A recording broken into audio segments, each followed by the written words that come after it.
This program features live coverage of an African safari and may include animal kills and carcasses. Viewer discretion is advised. The air is still. One or two flies are buzzing around.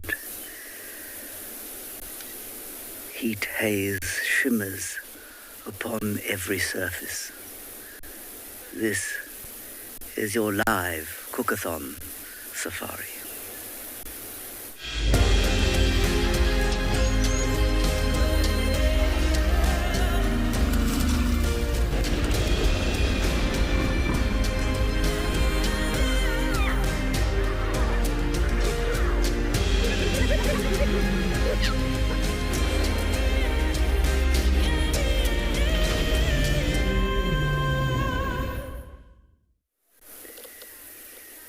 Good afternoon. This will be a more cheerful introduction to our drive this afternoon. I'm coming to you live from the western fringes of the Greater Kruger National Park, where it feels as if a piece of the sun has broken off and been dropped into my lap, and indeed onto all of our laps. It is 41 degrees Celsius, 105 degrees Fahrenheit here, and the air in this drainage line is not moving. My name is James Hendry, soon to be a pal of James Hendry, and on camera today is Gerrit. And man, his proportions is able to thermoregulate in a temperature like this, I really cannot imagine. I'm seldom grateful for the fact that I am somewhat of a fidget, but today is one of those days. Not sure how good my sound is, so I shall come back to the vehicle in case it's not very good. Anyway, please talk to us during the course of our Sunday afternoon. You can do that using our website, wildearth.tv. Otherwise, you can do it on the YouTube chat stream. Otherwise, you can do it using the hashtag WildEarth on Twitter. Or, if you're a youngster, you can send us an email to kidsquestions@wildearth.tv. I am now, in my attempt to not expire from heat, going to head off towards the east, Torchwood, and see if we can find Tundi and her cub.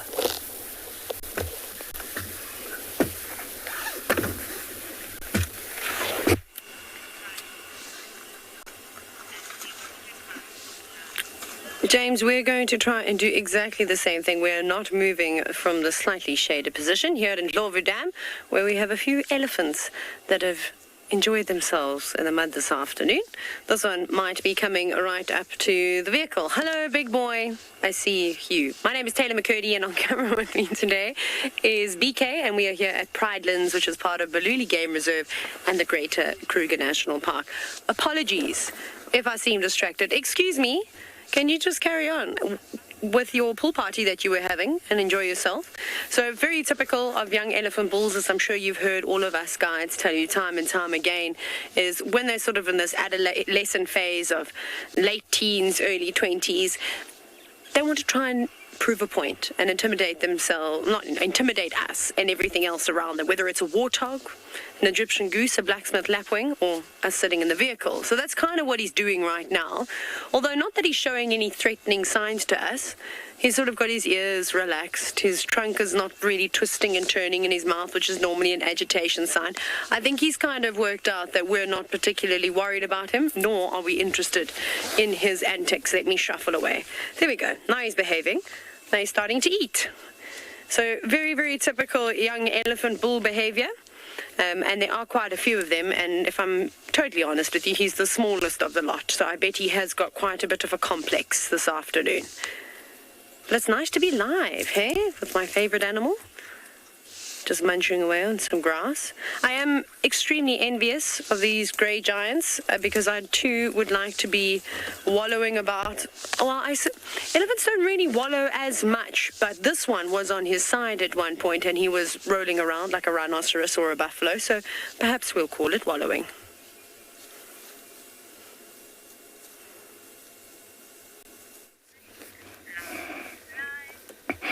Jumbo, everyone. A very good afternoon and welcome to this side of the world. We are in Masai Mara and I've come across this beautiful big herd of elephants. And to start off with this female, she's got very interesting tasks. I don't know exactly what happened.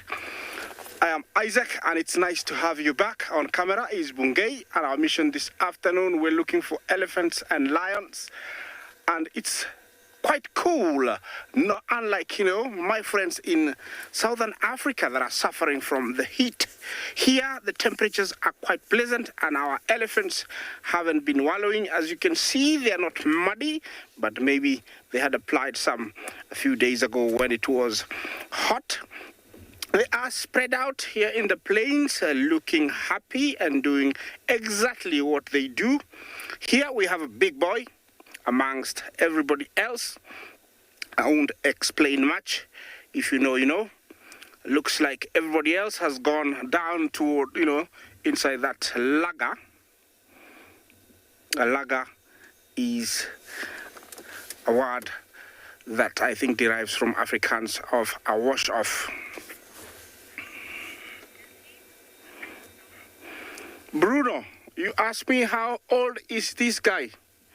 Looking at him, I would say between 30 and 40. He is a biggie. Fully grown, at the age of about 50, they can weigh up to around 6 tons. That is almost 6 times my Land Rover here. And they can stand at the shoulder at 6.5, meters. So they're very, very tall. This one here, you can tell, these are female. That could be her calf. They all have gone in that wash-off. It's a seasonal river, and I don't know what's going on inside there. The weather this afternoon in Masai Mara is around 27 degrees Celsius, quite pleasant. Remember to talk to us, #WildEarth. Kids question at Wild Earth TV and also at FC. It looks very beautiful, and I'm going to try and move on, see if I can find some more elephants drinking, because I can see them.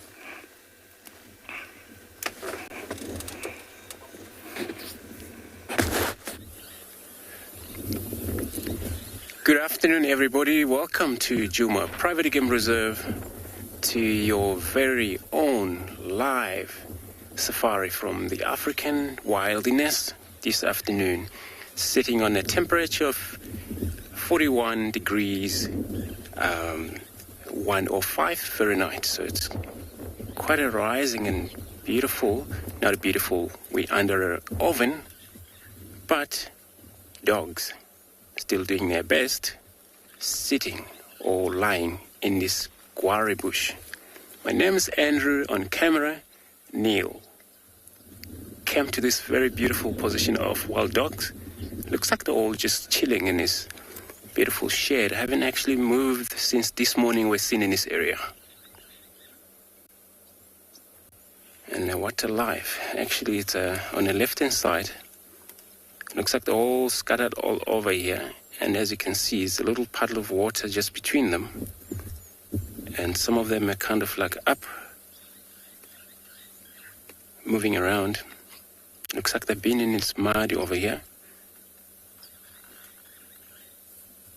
And they would do that for cool off. And this kind of such a hot condition of the day in a low field.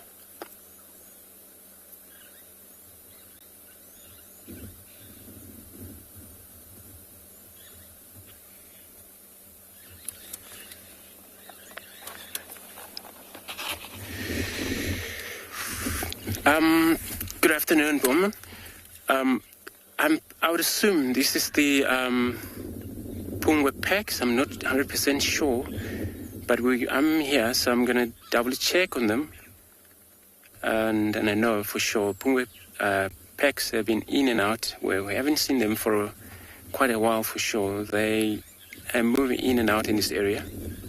But I assume, there was quite a few young ones in these packs that were running around in and out of that thicket. So last time I seen Pungwe packs as well, they have their pups with them in that time. And then if it's the same packs, then looks like these young one made it through. So I'm gonna take a time here, see what this dog do while taking you over another live safari.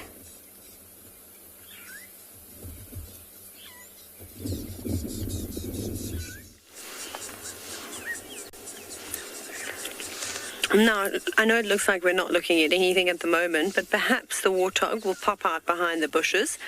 Unfortunately, he has just been bullied by an elephant, which was rather rude. You can see that elephant over there at Ndlovu Dam.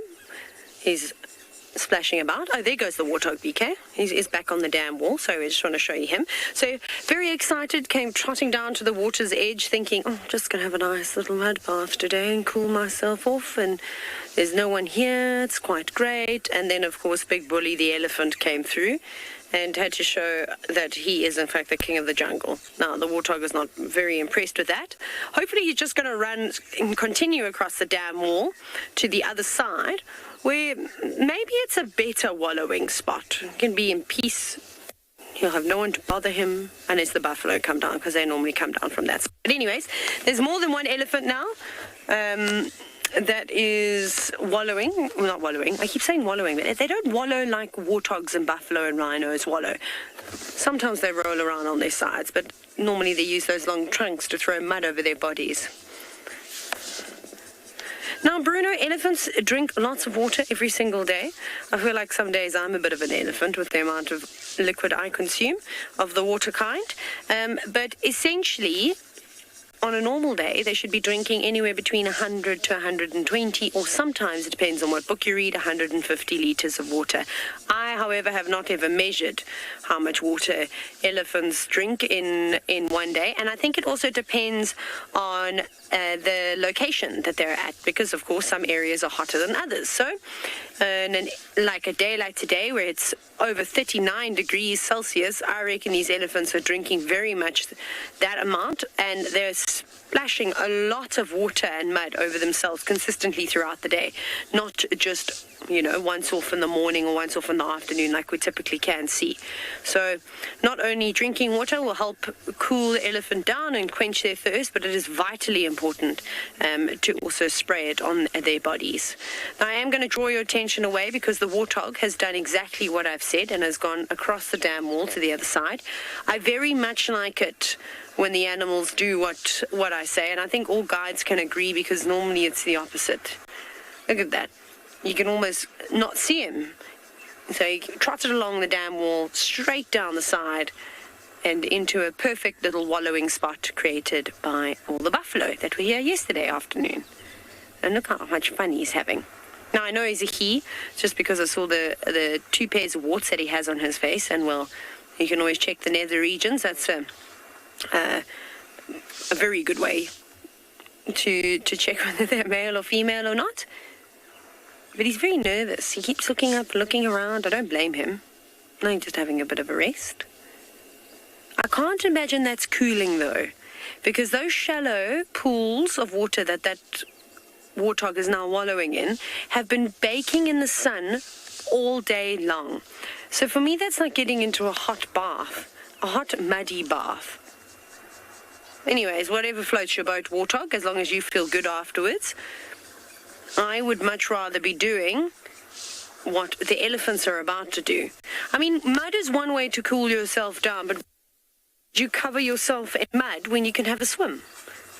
Hey? I mean, surely. That's what pretty much everybody would be doing on a hot day like today. I suspect that this watering hole is going to be filled with life for the rest of the day, of animals of all kinds. So BK and I are going to find our nice shady spot and sit and wait for all the animals to come down and have a drink or a swim.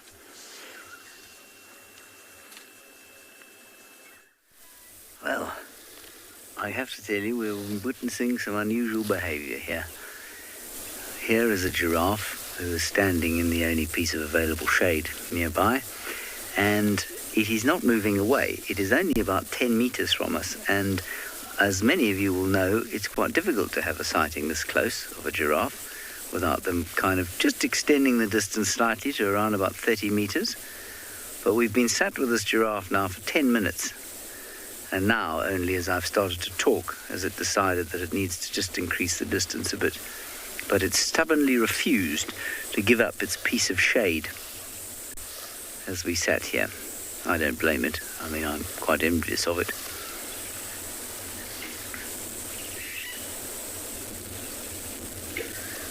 Now let's just see where it goes. Let's see if it just goes across to the next piece. I suppose most of its body is still in the shade of this marula tree that it's found.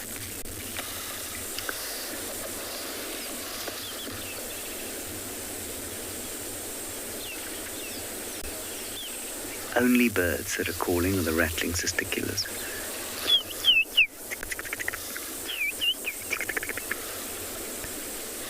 Otherwise, the other sounds I can hear are cicadas, which love the heat, and the whew, whew of the tail, the great fly swatter, attached to the back end of the giraffe.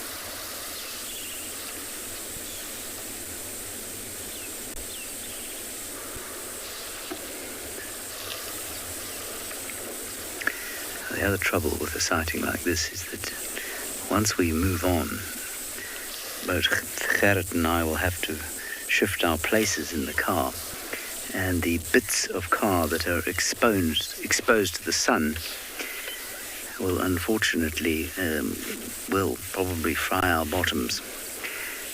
Suzanne, you say that giraffe stole your eyelashes. I'm sorry about that. I'm pretty sure that you can get some new ones, probably more easily than this chap can get them. I certainly know of a number of ladies, indeed some men, who quite easily get hold of new eyelashes, so don't worry about it. I'm sure you'll find some more. You know, he's only got so many opportunities to get them. And he needs his. His, of course, protect his eyes from the nasty, spiky things that he must put his face into in order to get food. Yours are not used for the same purpose. I don't think. Maybe they are.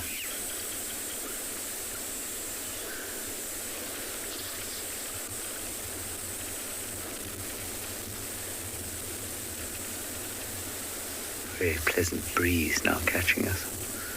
Ooh, that's nice.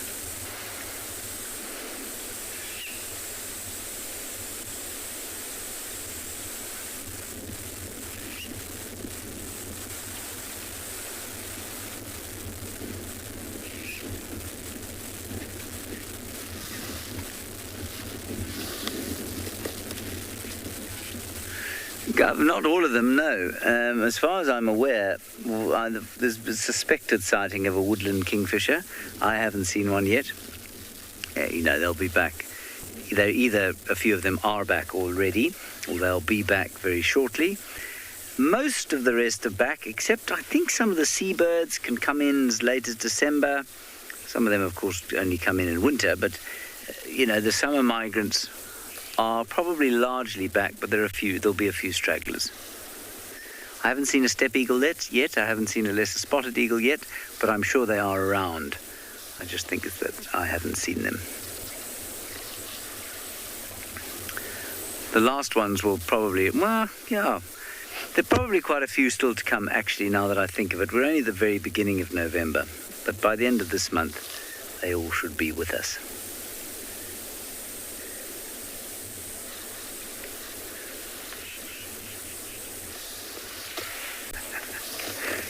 There's an amazing scene playing out there in the whitewashed sky of a raptor being savaged by two, I actually think they're not fork-tailed drongas, they're Birchall starlings.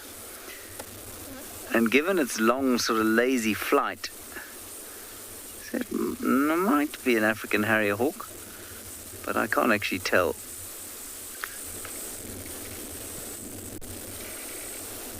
No, it's not. I think it's a tawny eagle, maybe.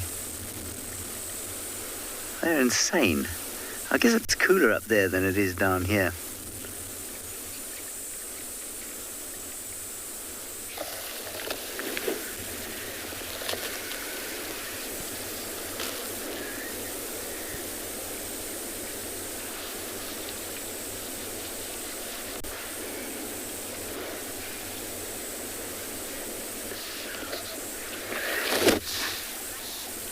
Right, okay, so those birds are gone. Let's go back and have a look at our giraffe,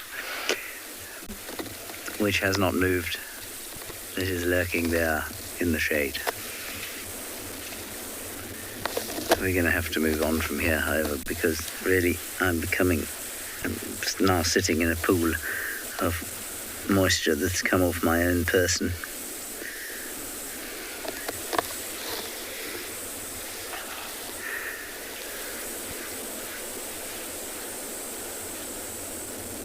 Yeah, here we go. Like I say, we're going to head off towards the east. Just doing a little turn around here to see if there isn't something around. But I do want to follow up on Thandi and her cub from this morning.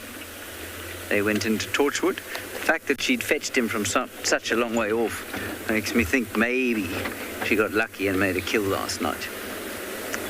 So that's our goal, but as you well know, things don't necessarily work out the way you plan them to out here or in life in general.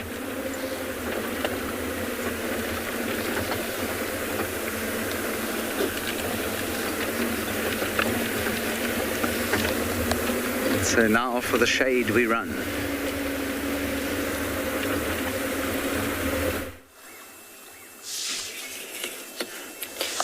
Good luck on searching for the leopards. I don't think we're going to be searching for any cats today. I think, like I said, we're just going to stay here all afternoon and see what wonderful creatures come down. Now we've got 3 elephant bulls playing around in the water.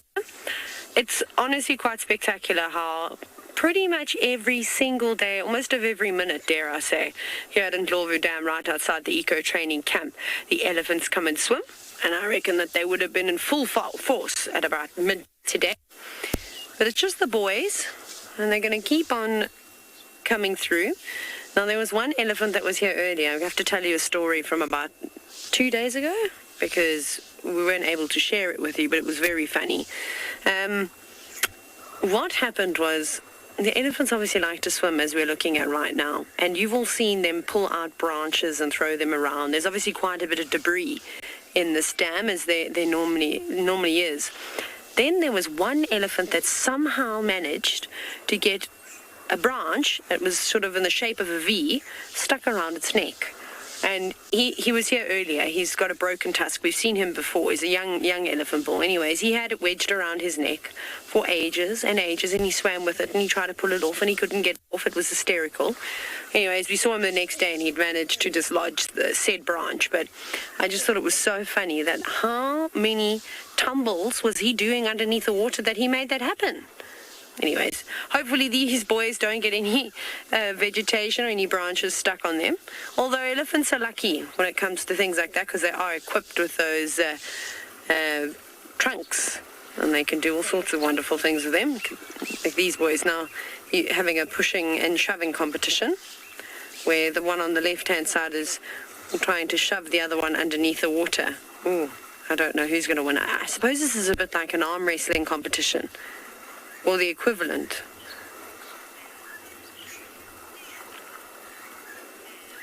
Dab, I'm pretty sure elephants can drown, but again, the trunk is a very useful tool. And should an elephant submerge itself completely, in order to breathe, all it would need to do is stick that snorkel-like object above the water, and then take a deep breath, and they'll be fine. So they're quite lucky. So Elephant bulls are particularly quite rough. It's like rough and tumble in the water. And sometimes you can get a bit panicked thinking, oh my goodness, is that one even going to be able to take a breath? But as long as that trunk can reach the surface, there we go. You can see just like that, they're able to breathe. And it's quite something for those of you who have ever seen it in person or maybe been fortunate enough to see a YouTube video. My personal experience is elephants crossing the Great Zambezi River. And it gets really, really deep where they can't touch the bottom. And elephants are fantastic swimmers. They really, really are good. But there'll be whole herds. So there'll be young elephants, you know, middle-aged elephants, and then, of course, the old ones, all trying to get across. And some sections of the Zambezi River are a couple of 100 meters long. And in some places, I reckon, probably close to 1 kilometer in width. Sometimes it feels like you're on a bit of a lake. And they'll swim and they'll cross it, and the little ones will only just have their trunks above the surface of the water. Oh, I suppose the adults too, because they can't touch the bottom. But they are able to swim. I've never heard of an elephant not being able to swim. There are some animals that cannot swim at all. For example, rhinos, and particularly white rhinos, struggle because of that big hump on the backs of their heads, so they can't really move their heads around very much. It's quite restricting, and if they fall in deep water, it's very, very sad. They tend to drown, and that has happened on a reserve that I used to work at many, many years ago down in the Eastern Cape. It was a very sad story. We were actually talking about it on social media not so long ago. It popped up as a memory.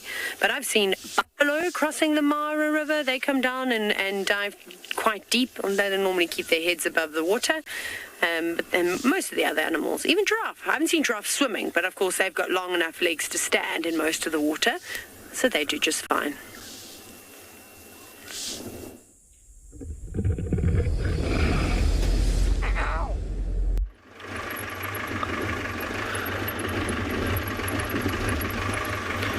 Good afternoon, everyone. It is a beautiful afternoon here in Tshwane, Kalahari. A little bit of cloud cover, which always is nice, especially during summertime, so then it's not too hot. My name is MAURITZ, by the way, guys. Behind the camera, we've got David, and we are looking for lions this afternoon. So, currently busy just on our way to a little, more like a mud wallow, but that carries good water after rain. We checked the waterhole just now and there's no sign of them there. We've been tracking them since this morning, and well, not the whole day, but we're back at it this afternoon. So we just want to see there, after the rain that we've had now recently, maybe they're just lying over there, you know, chilling until it's cooling down, and then they'll continue on their nightly activities. When we were tracking them this morning, there was quite a bit of hunting activity that we saw in the tracks. So I do think that they could, you know, when seeing as that we think they didn't come right with a kill last night, they could be quite thirsty. So that's why we're heading to the water holes or the water sources to try and pick up on them. However, we will have to see, you know, sometimes they're just lying under the shade of a tree, or we are just completely wrong, you know. But the last tracks we had is coming from this way, heading in this direction. I haven't seen any tracks crossing over the road over here, so very possible that they are somewhere just close to the waterhole here somewhere. But yeah, we'll have to see.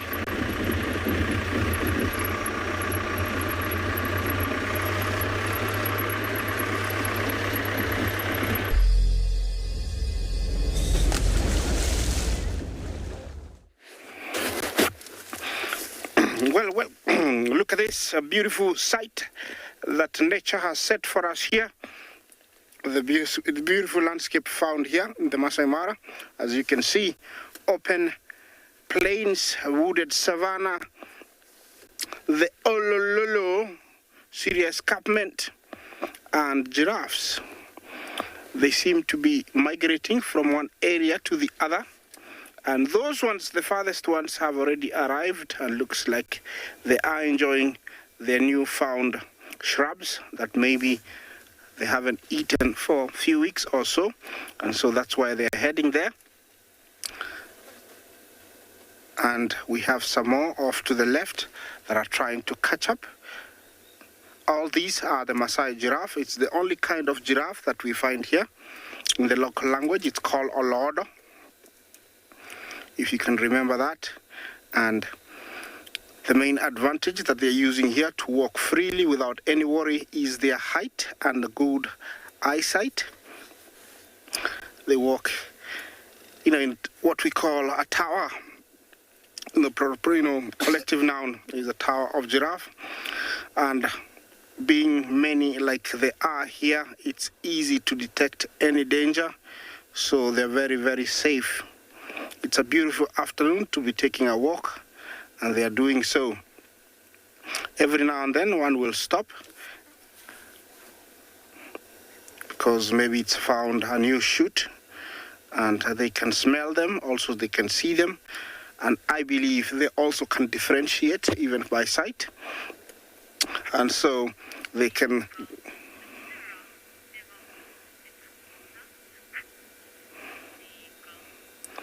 Is that deagle? Do giraffes ever walk to water to cool off? No, they don't. And it doesn't get that hot here for them to need to get into the water. They don't. And also they're quite smart. They will get under trees, unlike other animals that will stand out in the open. They'll get under a tree or inside the trees to cool off. So they never get into the water. The only few times they get into the water is when they're crossing the Mara River. I've seen them do that. That's the only time they get into the water. Otherwise, it's an animal that stays away from water most of its life. Even drinking, they only drink because they find water, but they don't necessarily need to drink. They can go for very, very long periods without drinking. Over here, they get all the water they need from, the leaves, the moisture that is collected from the leaves. Some trees have got very succulent leaves, and so they get the water from the leaves. The one behind looks like he's a male. The one in front, it's a female.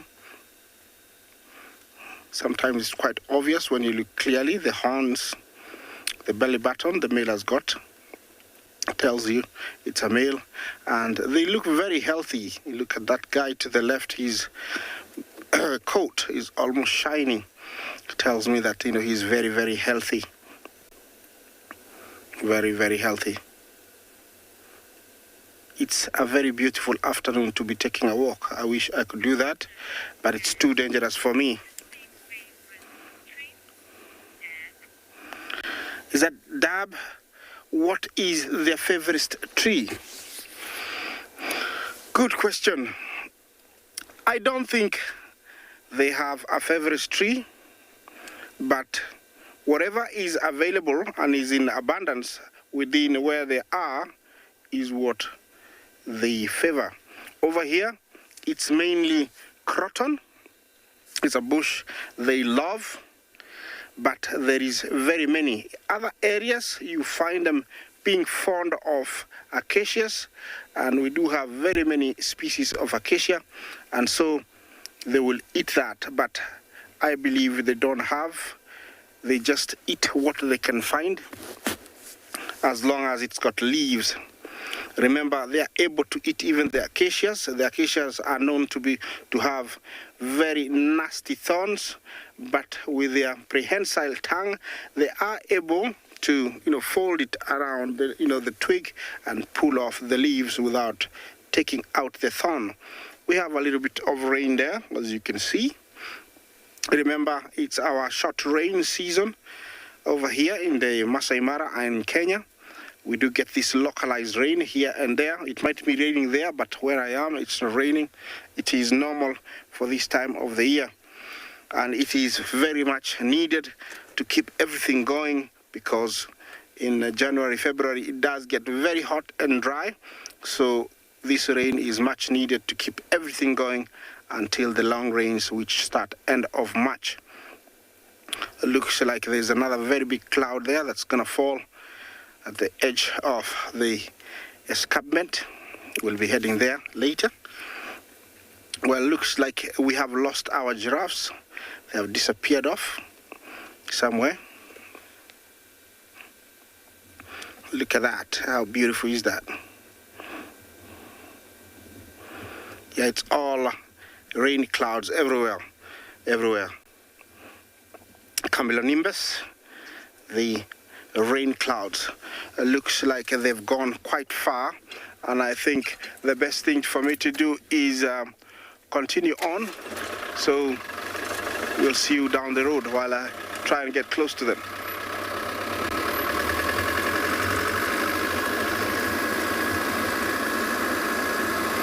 Calling from there.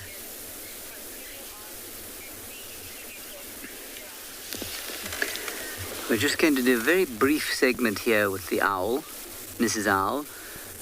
The youngster is beneath her, I assume. She's looking irritated with the heat.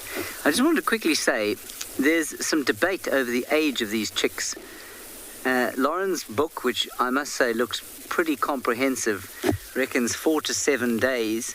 My app says their eyes only open at 10 days, and I've definitely seen the emergence of some feathers, of the secondary kind of feathers on the head. That's why I said 14 days. Michael Fleetwood points out that their eyes are only supposed to go, or he's read that their eyes are only supposed to go yellow at the age of 10 days. So, I don't know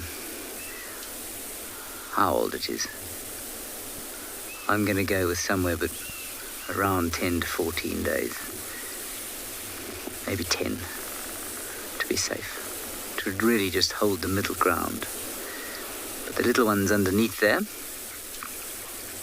Lauren's book, I'm sure she's told you, the pictures that she's drawn and that she's taken those drawings from, come from a chap who raised an owl and drew it every day.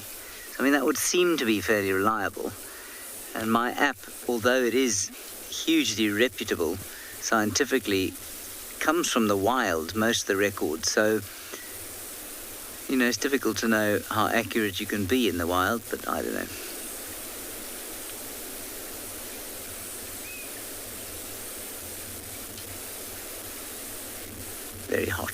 Very hot owl. And the little one we have not seen this afternoon, on account of the fact that I think it is hiding in the shade.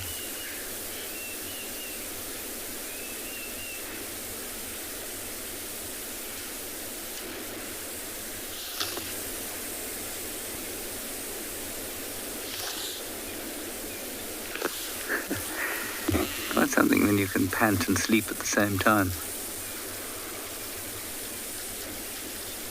How many people there are around the place right now after a Sunday lunch, feeling not entirely unlike this owl, panting and sleeping at the same time.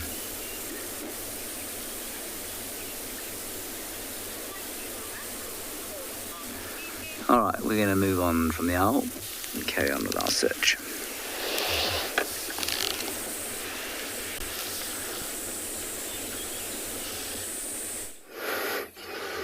Thanks, James. Here it's about the same. With this heat, every animal seems to be in the very much shadow. Some who love the water pretty much, maybe they're in the water. But since we get into this position, these dogs hasn't actually made a lot of a change here. Still sitting or lying flat. I was trying to see if I can able to identify them, which I discovered one which is actually one of the famous one where there's a little bit of a lip cut off to the top. You only see just the teeth sticking out. So could be the Pungwe pecs, I think.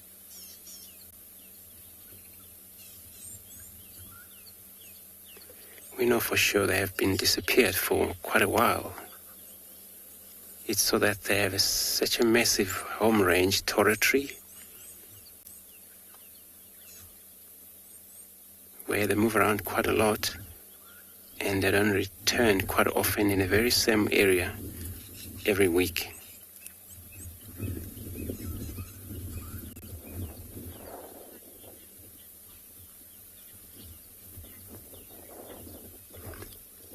Kath, using tip.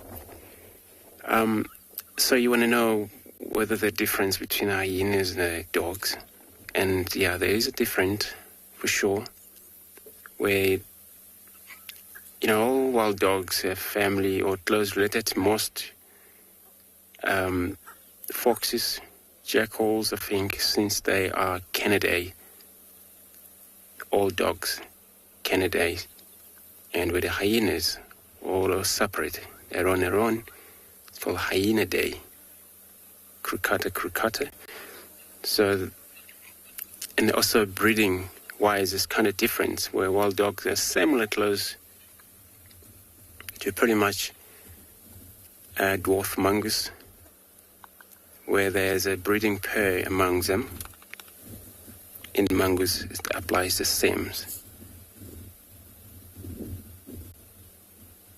So many times in this group here, all adults, males or females, they are mainly either a babysitter or cooperate, helps in terms of bringing prey down. And it applies the same when it comes to the feeding. All hyenas, same things, where they cooperate, feed, share food. And sometimes with the dogs, it's a little bit the same with the wild dogs. They compete in feeding. But yeah, there are different. Where hyena, a lot of time when they use their anal gland, where this is where they communicate, communication using the paste.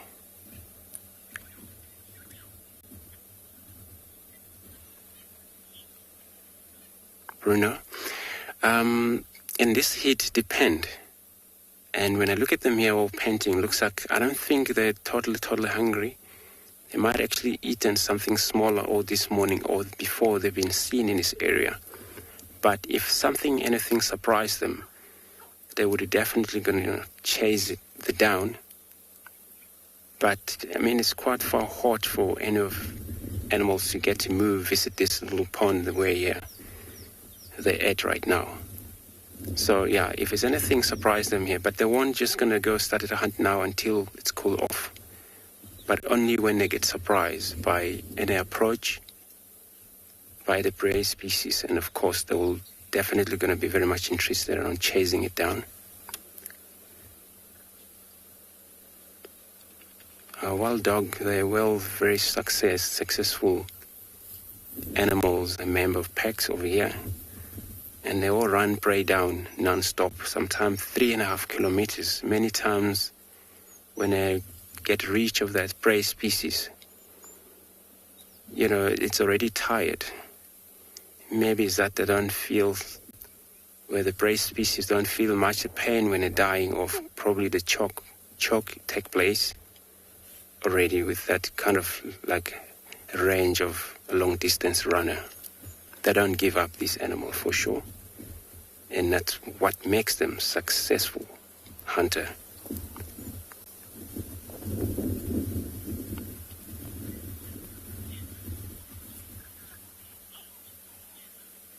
Gemma, how do we tell their age?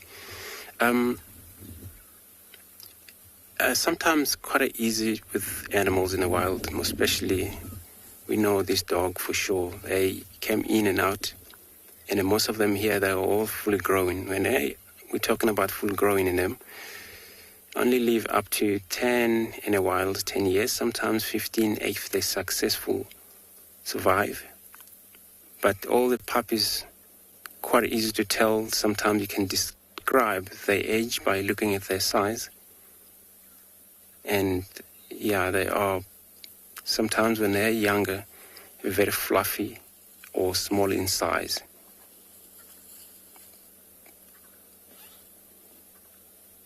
But, you know, they are such a way of life with such animals, looking at it right now, where success rate in terms of population, sometimes it can stay standard or sometimes can be higher. That depends on how they work around in terms of survive. So survive is key for them. Mothers and all adults that we see around here, once they all do well in terms of hunting for these young ones, since they don't actually drink milk anymore, and they all depend on the meat. So Neil and I, we're going to check a few water holes, and we're going to visit this dog again soon.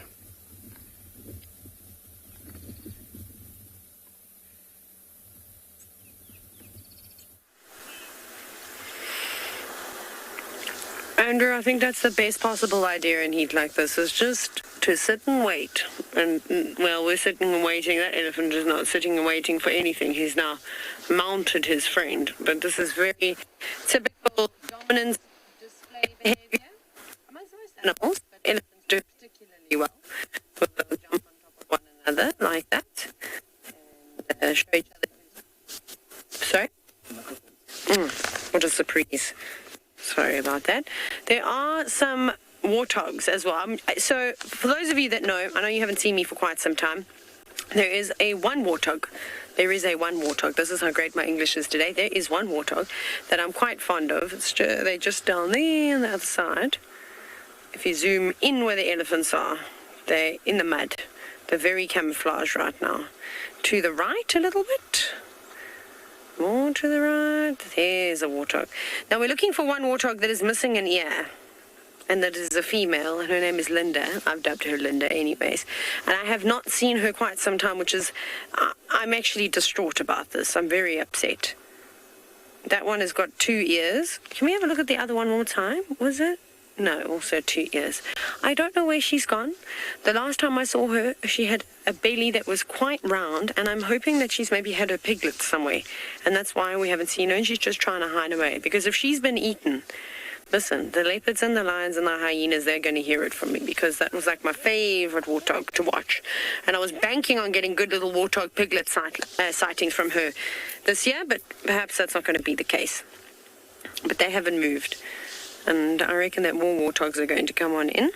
See, they don't have to do too much digging with the big herd of buffalo, and I suspect that they'll be around maybe not too long. Maybe in like the next 30 minutes to an hour, they normally arrive to come down for a swim and a drink. But because obviously buffalo weigh so much more than warthogs, they kind of just seep right down into that mud, and that's perfect for the warthogs. And that means that all the water that fills up there creates these perfect little pools, and they can just lay in them. And of course, the elephants always like to photobomb and steal the show. Hey, elephants. There was one in here a moment ago, just before he came to us, all by himself. And I imagine that he was probably singing to himself as he floated about. Immense magic. I don't know the answer to this one. I don't know how long an elephant can hold its breath under the water. Again, because they're so fortunate to have that trunk, they don't have to hold their breaths. They can just stick it out like a snorkel. So, there's no real need for it. I don't know. It's a great question. I wish I could answer it, but unfortunately, I don't know. I wouldn't imagine it's very long. Nowhere near the length of a hippopotamus, that's for sure. Hippos are quite well known for holding their breath for exceptional amounts of time. Elephants, I don't think very long at all. But again, I don't think that they really need to. That must feel so nice for those elephants to just be cooling themselves down and just really having their weight lifted off of their feet. I can't think that water would taste very nice, though. But they're just so graceful. And you see, like, you look at an elephant when they're in the water, they genuinely have fun. You can see that they're having fun and that they're just having the best time. Drinking it, squirting it, and plopping off over to the edge. It'll be interesting to see what the temperature is of this water. I would imagine it's quite warm. I don't think it would be very cold. I think if BK and I were to take a plunge, it would be like having a lukewarm bath, I would imagine. Again, I'm not going to go in and test that water. That's okay. I'm quite happy here to just sweat and enjoy the elephants from a distance.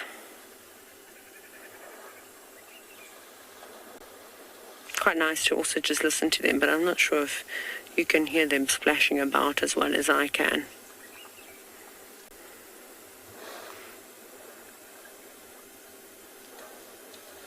Even just the sounds, they make me very sleepy. I don't know about you, but watching elephants, it's always such a graceful experience, especially when they're in the water.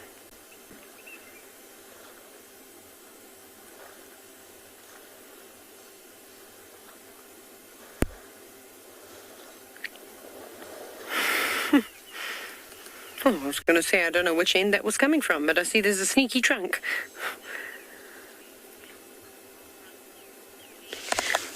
Lee, no, elephants aren't the only mammals that have their mammary glands situated between their front legs. There are a few others. So hyraxes, or dassies, if you're from South Africa, you probably wouldn't know what a hyrax is, but if I say dassie, you'll know what I'm talking about. They're these strange, overgrown, rodent-like creatures that are actually the closest relatives to elephants.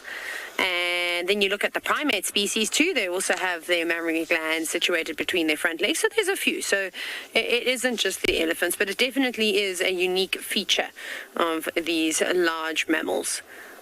As you've rightly pointed out, most of the mammal species, in particular with the carnivores, and well, I suppose most of the herbivores too, they have their mammary glands situated normally between their back legs. Where's that third elephant gone? It's completely, oh, there it is. Sort of disappeared for a minute. It'd be nice if we could have a breeding herd come down. That's what I'm really banking on, that, and then the breeding herd of buffalo at the same time, just so that we can get some action. Because you know there'll be a warthog, and then there'll be a drama, and someone will chase somebody else, and there'll be trumpeting, and all of these wonderful things. We have an entanglement of elephants at the moment. But nothing aggressive, you can just see. They're just playing, they're just teasing, kind of like with kids in the pool. Maybe sometimes children get a little bit more rough, but these young boys, they can push and shove one another around.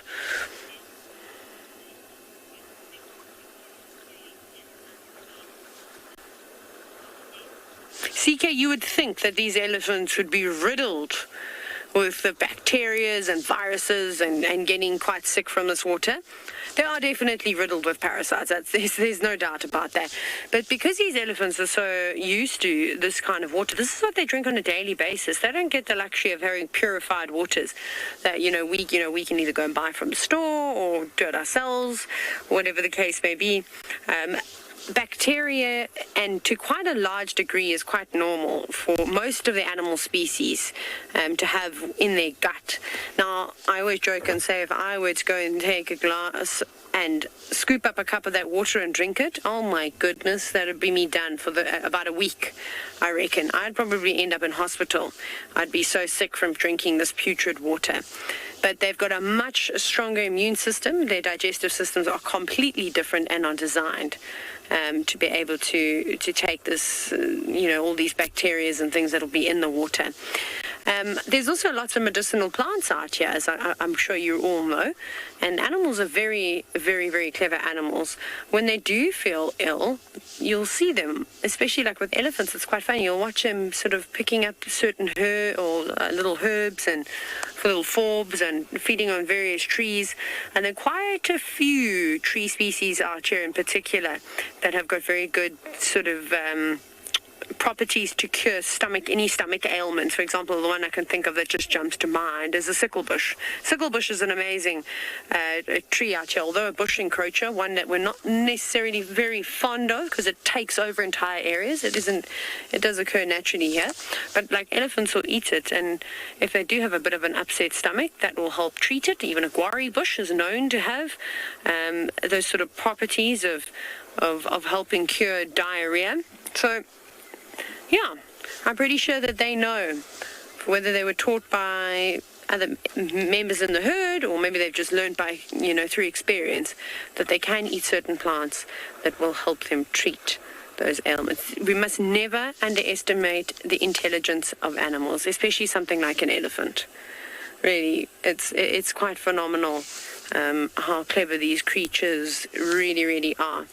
And I think we don't do animals justice. So, you know, they're different. They're intelligent in their own ways. They might not be able to use a calculator, or maybe an elephant could. It would put it past me, or solve math problems. But that's not what they need to do to survive. They're intelligent in other ways, and they've been on this earth for a very, very long time. So you can definitely not rule out the fact that they aren't very smart. So I'm listening. We're quite close to camp. I hear much whistling going on, and that's normally what people will do to try and get one's attention without being too, dramatic, like shouting out like, "Hey, Eric," or "BK," but I don't know what they're doing. Elephants have got pretty good hearing. In terms of their ear size, it's obviously quite large, but the little opening within the ear is not that big. I wonder if they would suffer from earache, because, swimming and they roll around quite a bit. I think about when I'm just in the pool when I'm being a hippopotamus, I get water in my ear all the time, and then I have to do that really awkward jump, the left leg to the right leg, and tilt your head left to right to try and get the water out. And we had a question the other day, do elephants ever get water in their ears? I'm sure they must. They must get it in. How they get it out, I'm not sure.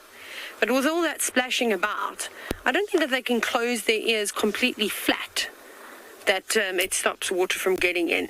And if you look really closely at elephants, because obviously we're so fortunate out here that they are so relaxed that we get these amazing close encounters, that you do really get to have that sort of in-depth look into these mammals. And you'll often see lots of wax and parasites and things around their ears. There's lots of ticks, and that will definitely be quite happy to go in there. Apologies if the camera is moving. It's not BK. It's me trying to chase the flies off of my legs, because they are very much attracted to my sweat today, which is great for them, not great for me. So they do have sensitive ears. They obviously can hear exceptionally well.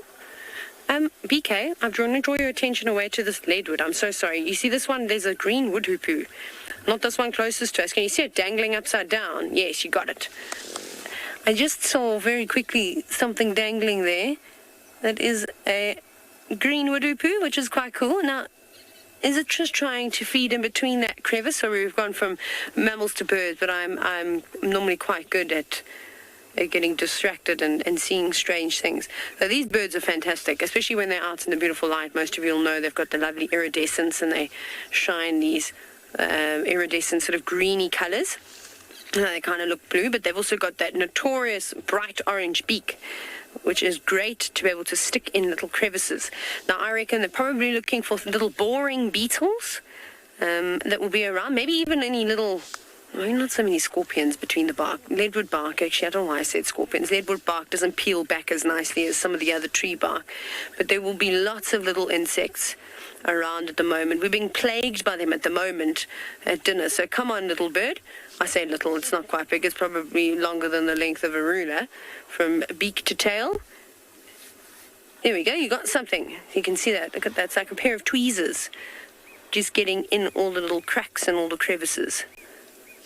Now, where are your friends? As you say this and you're watching this bird, I'm trying to figure out where the other ones are, because they're notorious for being quite gregarious, so they live in groups, and they make a lot of noise.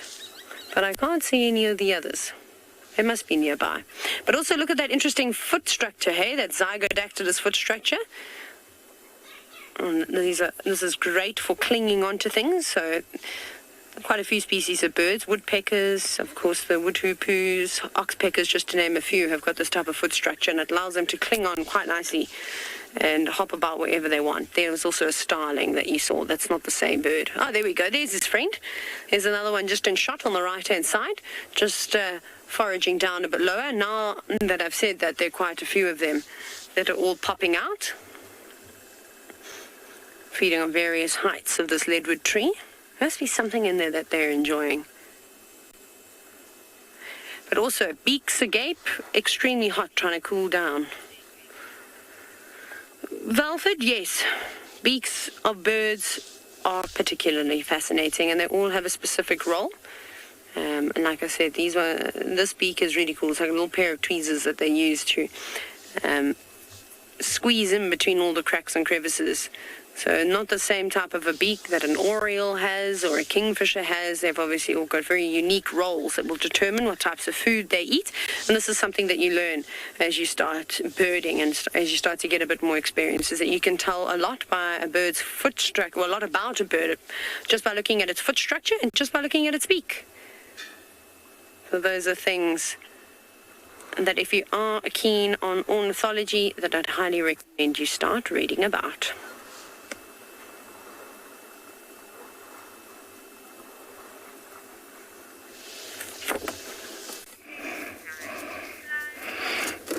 Well, I'm here at the marsh and have come across this tallest bird of them all, the stock. It's called the saddle-bill stock.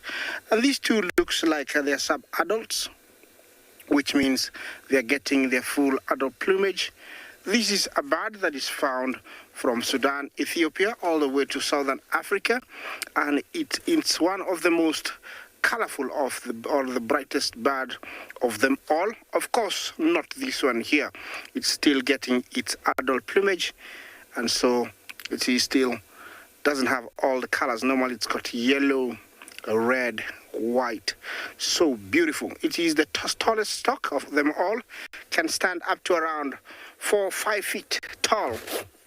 And during breeding, they nest, they make a nest in water at a dry point using twigs and all matter. Behind there we have the African grey heron.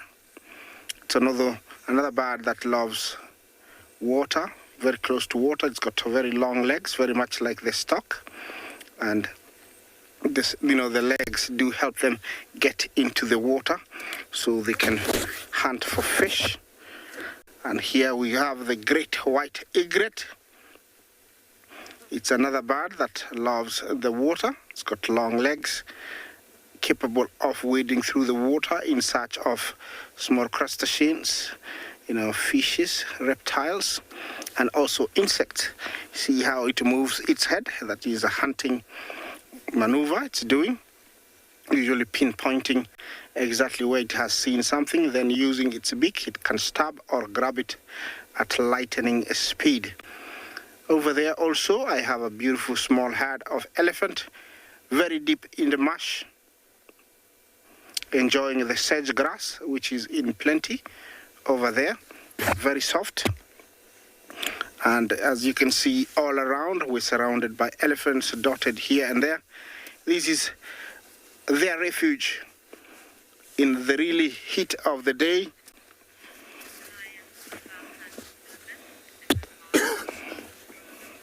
Bruno, Jumbo, do lions ever hunt elephants in the Mara? No. No, they don't. And they don't need to. Normally they are forced to go for elephants because of scarcity of a lesser prey, like, giraffes, zebras, wildebeest, waterbuck, all those. If they are not enough, they will be forced to go for elephant, and they must be in the big prides of up to 15. An elephant is an animal that you don't go when you're only 5. So they don't hunt elephants here. There is enough for them, including warthogs. Throughout, so they don't go for elephants. You can see how they're spread out. Usually that makes me very happy because it tells me that they are relaxed. There's nothing much to worry. Everything is very okay. There we have a biggie, a big boy. We've been seeing these huge boys come by lately, and it means that there is a lot of females that are coming into season. Normally they can communicate with very low frequencies called infrasound that can travel up to around 5 kilometers. That means, the males can appear without us knowing exactly what, but because we've been here long enough, we know they are here because females are coming into estrus. Normally in elephant life, the elephant female, the matriarch, or any other female in season chooses who to mate with, and the bigger, the more aggressive, and also I think good looking you are, the higher the chances are for you to mate. So Yeah, that's why they come, very many of them. This stock looks like he or she is very fast asleep. They sleep standing sometimes. I can't wait to see when they get the full color, because they'll be still around here. Okay, I'm gonna move on, see what else I can find.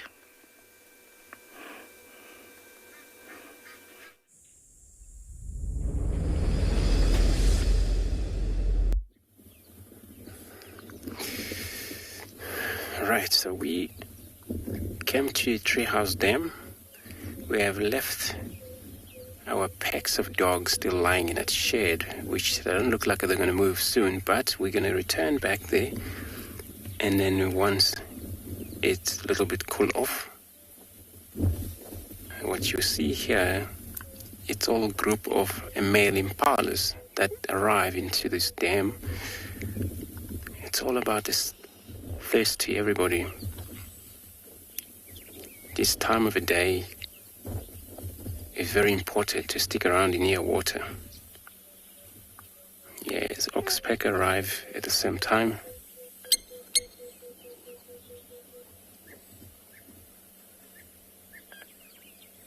Not sure where these dogs, when they're mobile, which direction they're going to go, but here we are, quite a few antelopes. And then if they do move these directions, possibly that they will flush these guys out. And then this is where the beginning of the hunt is going to begin or start from.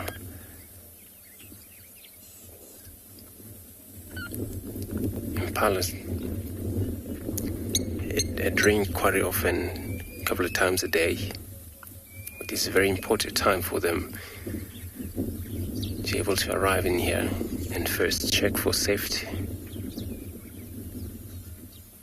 And they take a drink. They will probably stick around here, not far from this water. We're just going to see how these impalas will end up too for us.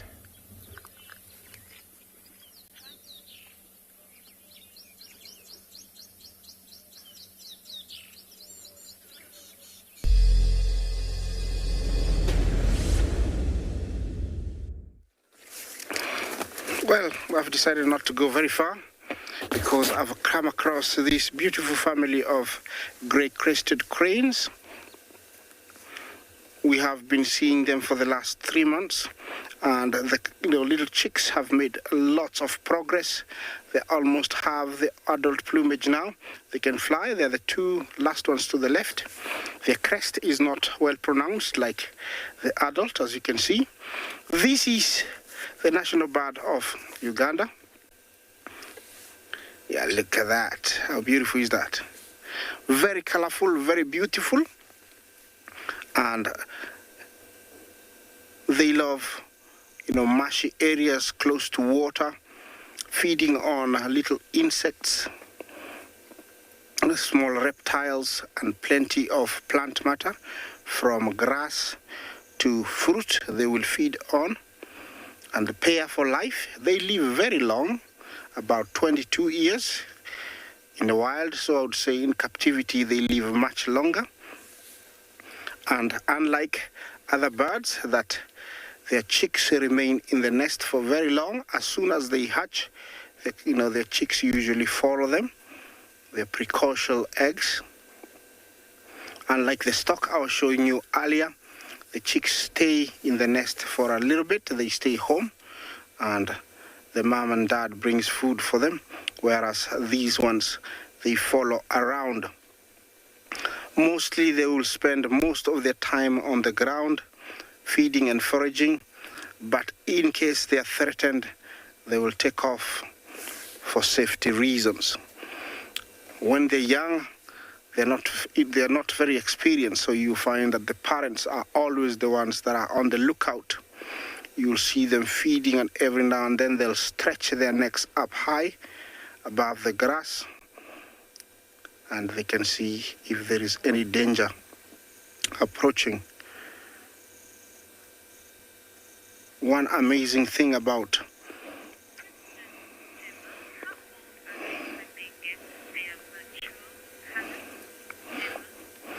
looking at them now, and they're only about, since we started seeing them, they were quite young, they're almost a month, and now it's 2 months, so it's about 4 months. I would say in around another about 3 months, they will have adult plumage. That is my guess. So I'm giving them 6 to 7 months. They have the full adult plumage. One amazing thing about this bird, and I have seen it, I'm a witness, is that, oh, look at that. They sat down, got resting, is that they pair for life. And it's very interesting when they try to find a mate, because almost all of them breed at the same time, and so you will find a big flock of up to 150 to 200 in an area, and it's so colorful. It will blow your mind. You'll enjoy just to see it. And usually it is called, I call it the mass wedding. That's where everybody comes, and there is a lot of song and dance. They have a very interesting call. I don't know if you have a minute, I'll play it for you. And while they're singing, they will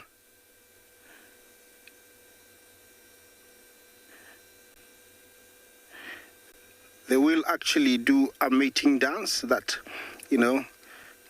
it's not the best sound, but that is.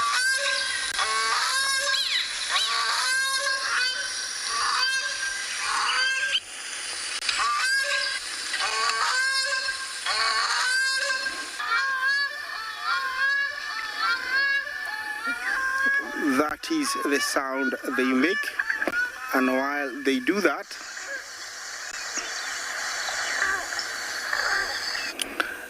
they will jump in the air and do a 360 degrees. I usually think that is the final shot for the males, because it's usually quite impressive, and that's when the females give in.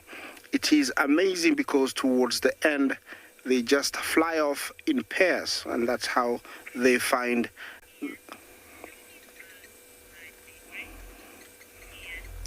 Ian, cranes don't migrate. They move from one water body to the other. They don't move from countries. They are local. Yes, it's such an amazing sight to see them fly off together, and that's how our bond is started. They lay up to 3 eggs, and the incubation period is around 30 days. Usually, success rate is very, very high. Look how busy they are eating the grass. Sometimes it's very difficult to differentiate between male and female, but I think the one to the left is the female. Females are slightly bigger than the males, so that's what I've come to realize. But from a distance, sometimes it's very hard. Look at her, stretch her neck and head up, trying to observe and make sure there is no threat to her chicks. That is not just looking, it's confirming. Is there any danger lurking? And the little ones are lying down.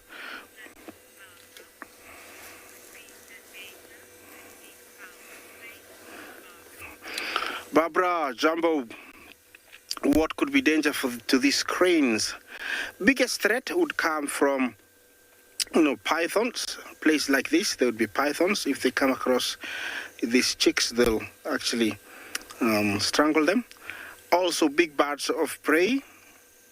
Jackals are a threat. So those are the main, threats. And when they're not flying, even, leopards will hunt them, will stalk them.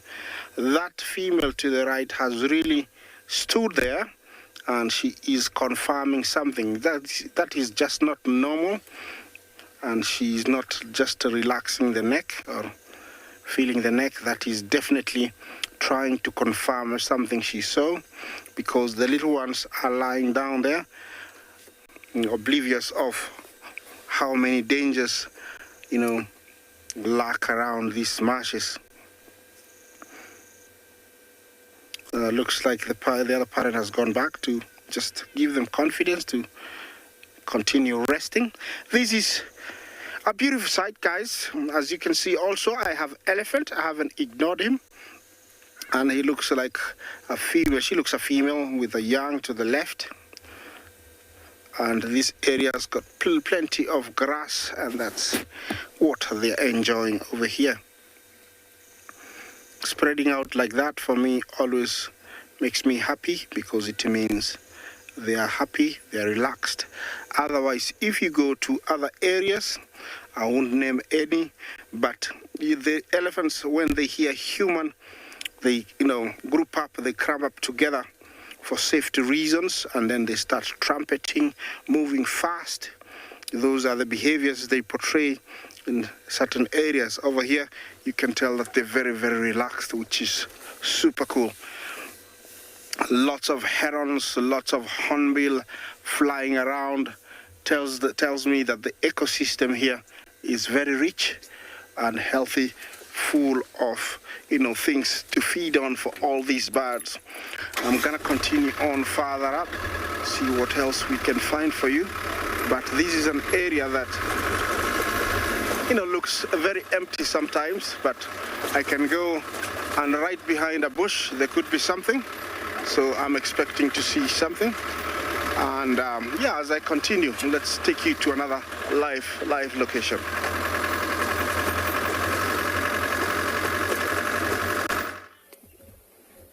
Good luck, Isaac. Well, myself, I haven't moved from this treehouse dam over here, and I was just wishing to see if there's going to be any more animal coming to drink. But it's so cool that I've been seeing quite a few different birds here coming in and out, and there's impala still on the far side, still doing their own thing. They just drink now. Now as a few of a young male also came in to drink. Possibly later would be more of a different species of animals arriving here to take a drink.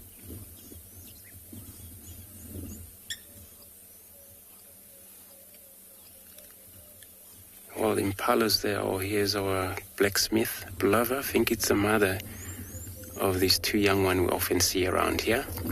As you can see, there's a young one still moving around in his age, passing the mother.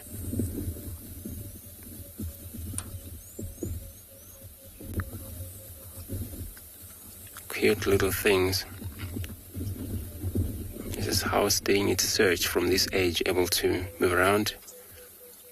Sometimes the mother wanders far from them, and the other one is on the far right.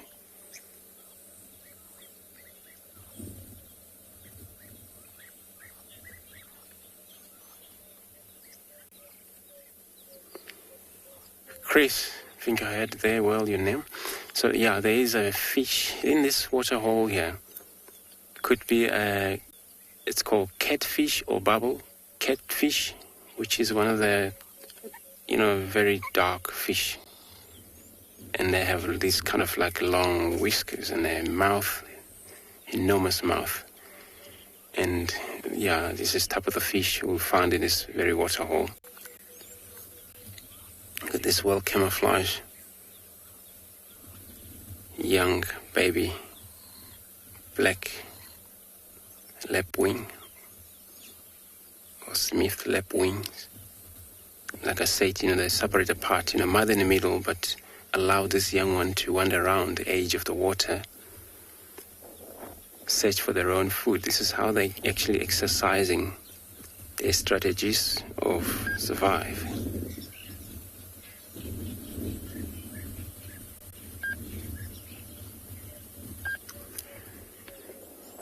So the danger for these young babies running around here, it's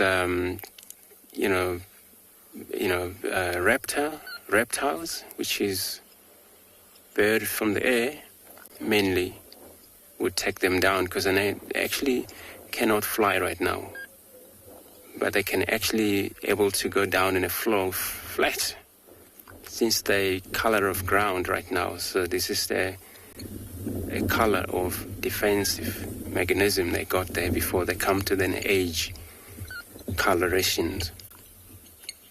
So leopard come down here as well. Once they spot them, leopard would try to catch that things and able to feed, even though there's not a lot of meat there. See how it's gone down like that as we talk about a defense mechanism. When that bird, little one like that, does that, hardly to get spotted. So yeah, but otherwise, if there is a danger here, trying to go after them, when the danger spot them, we're definitely going to kill them because they weren't able to fly. But they rely on the mother around. And what the mother can do is just to give alarm call for these young. Then they realize they're in danger and they'll go into hide or, sit flat. Myself and Neil, we're going to move on, search for possibly leopard, but finally we're going to go back to the dogs again.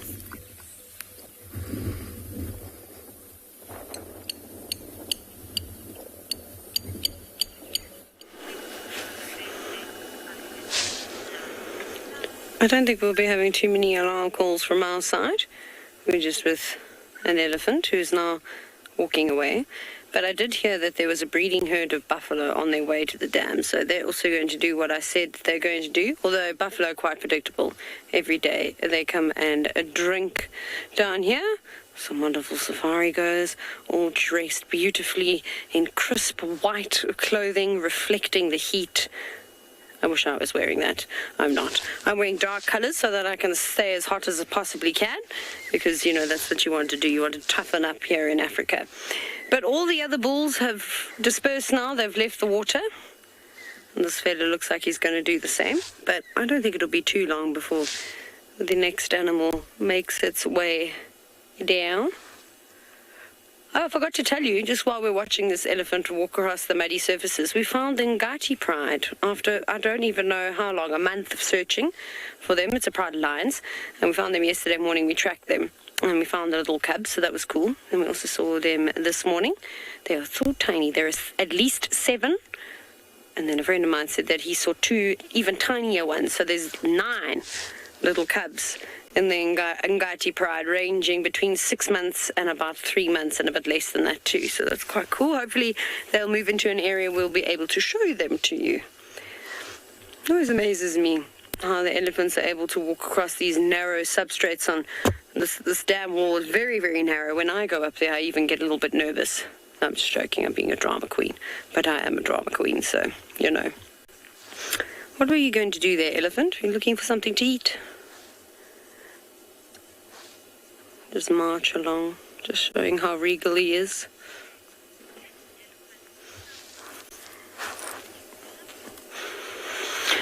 I mean, Fred, yeah, I suppose, I don't know if elephants float. I suppose they do. They float a little bit, but they tread the water when they do go across areas that are too deep for them to even stand in. So they have got some buoyancy to them. I would say that they do float. I mean, we watch them here when they go onto their sides. There's no feet or anything touching the ground. Maybe 1 foot or 1 foot down, but yes, so I would say that elephants do float. What are you going to do? Boy, are you going to walk all the way across and come down and terrorize us? Or are you going to go over? No, he's going to go down the back. There's some beautiful pathways. I don't blame him for heading down into that drainage system. It'll be a lot cooler than out in the sun. And with all the green vegetation, there is no need to go feed out in the open when you can feed down there. But that's all that we have for you right now. We don't even have any more birds. Our heron is not here. There's an Egyptian goose, though, swimming across the water. And I am happy to see, though, that Egyptian goose has its partner back, because it was, a few days where it was on its own.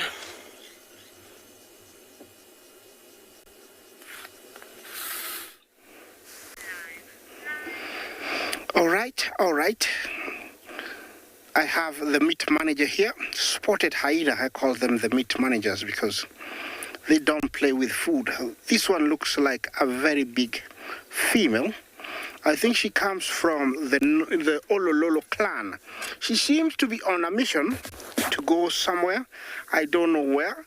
She stopped a few times to try and sniff something that I cannot see, and then she is moving on with her business. This is one of my favorite animals here, and the one main reason is that they are the biggest competitors to the lions. And when you see one like this, sometimes it's heading out as a scout. It's gonna spot something, and then it's gonna call everybody else. I'm gonna try and follow her because she's quite a long ways. And spotted hyenas were very mistaken for many years as scavengers, but they are not.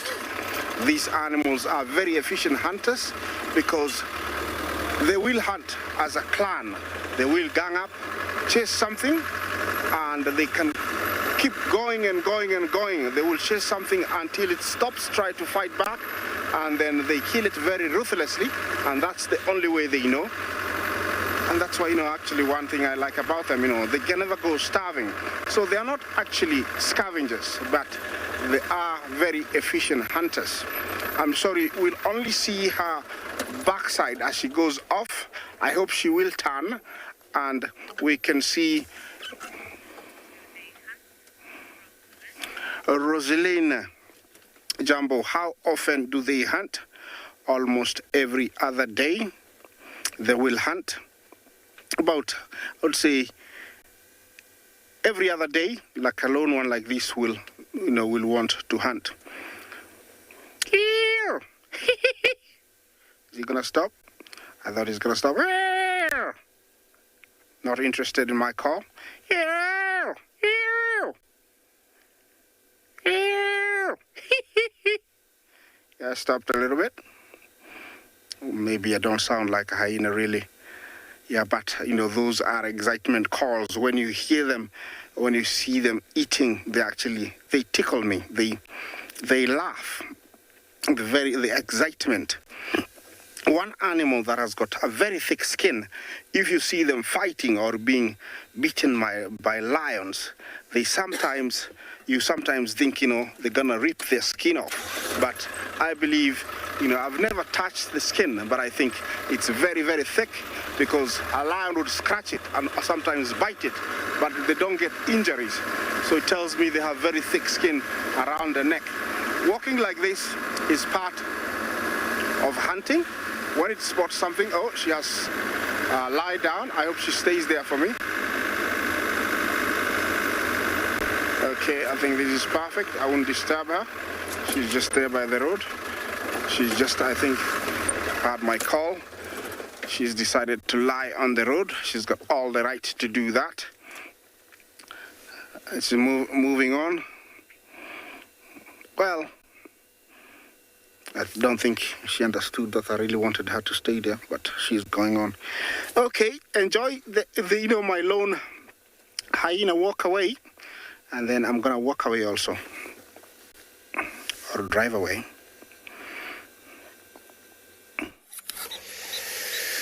Good luck, Isaac, again. So, I always say I'm gonna leave this dam, but since we talk about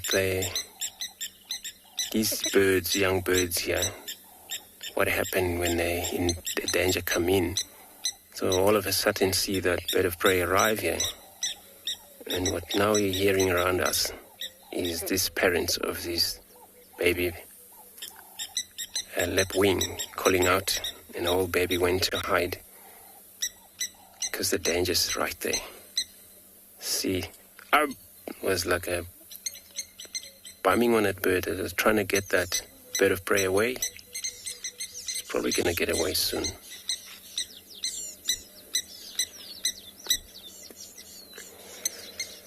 We can just take a moment of a last silence over here, just to listen to these all alarm call.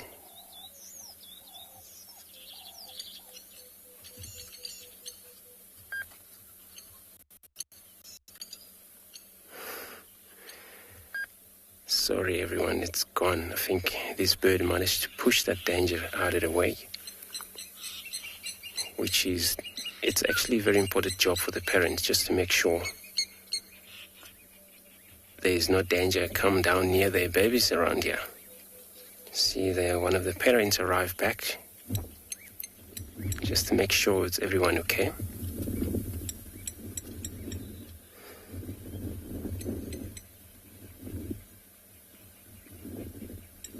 A lot of a terrapin on the background as well.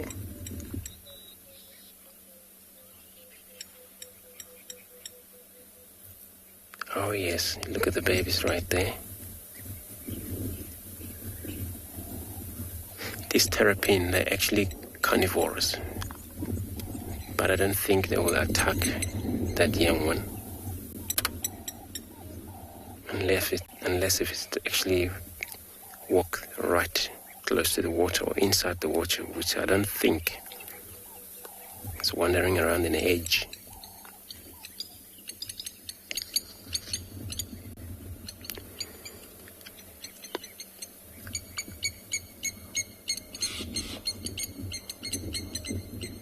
The parents are off again, chasing that danger that is here, which I think could that maybe didn't fly far from away from us.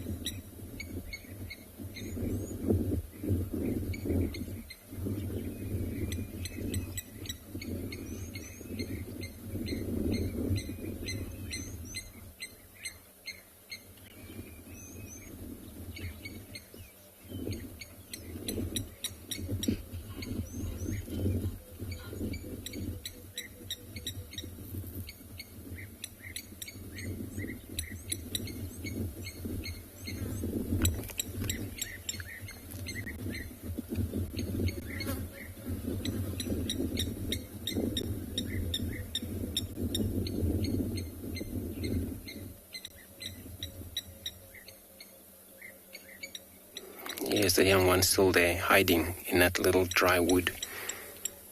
And the mother just to the right-hand side, keeping an eye on them. It seems to be separated apart here since they were wandering far apart as a young one. It's so cool because it's two parents here, father and the mother. We're actually able to make sure that they're all safe.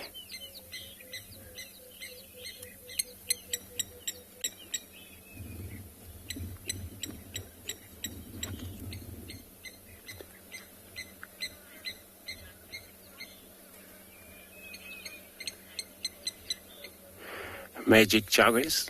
You want to know how tall this bird gets? That's actually averages height. I'm kind of not sure if I could call that. Probably 10 inches long or 8 inches long. Yeah, but that's its average size.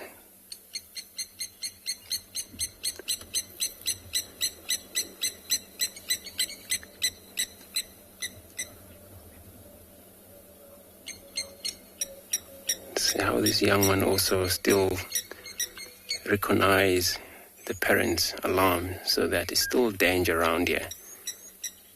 Won't able to move around anymore until it's okay.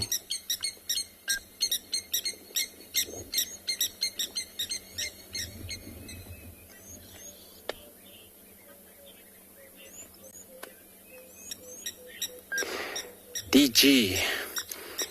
Yeah, terrapin, they probably see that bird, I think. But, it's still out of reach for them. Mainly, I know they are carnivores. So, which they take anything that die in that water, as long as it's attached to the water, and then it comes as a meal for them. And then I never actually seen them attack anything from the bank, especially these birds that's roaming around in an age here. But yeah, they mainly go something that is very static, also died in the water. And of course they'll go feed in that. Anything. Meat, or eat meat, ticks. They groom hippos, they groom buffalo. Anybody come lie down inside the water. Right, so now I'm finally gonna move on now, leaving this bird.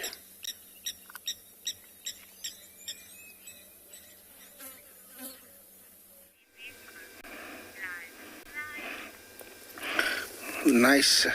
Over here we have some silverback jackal, and these are puppies. Very, very shy. This is not my previous puppies. You can tell this guy lacks no tail at all. I think we should call him Stumpy. This is a different litter of about 4. They are much, much shyer than the others that I've gotten used to. But there is one here that's getting used to us.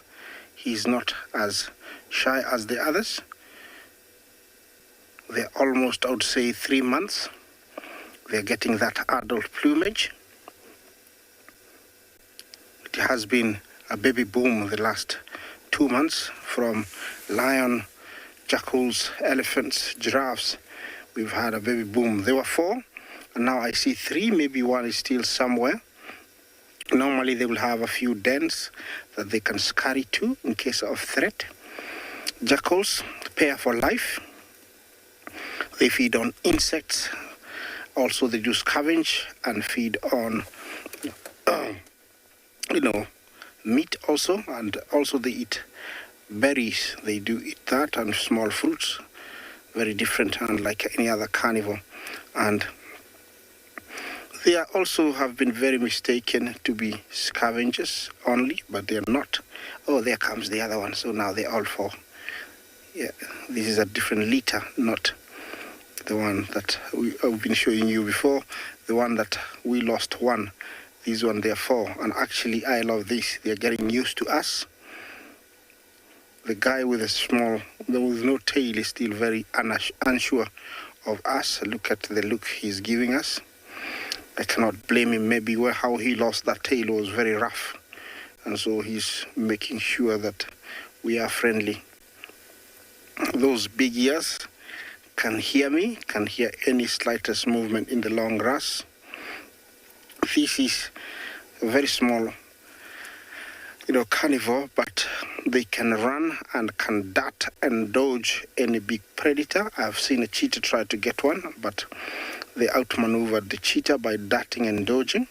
They can weigh up to around 4 to 10 kilos, full adults. And they're very widespread. Anywhere where there's the ecosystem is conducive and good, they will be found there. They do hunt scrub hares, birds, also as big animals as Thompson's gazelle, they will hunt. Normally the parents will leave them, head out foraging, bring back food. They swallow it, they come and regurgitate to the puppies. This is so nice that we can see all 4 of them. This is a different litter. Soon and very soon, also they will start following their parents. And then maybe in another 4 months, they will find a mate.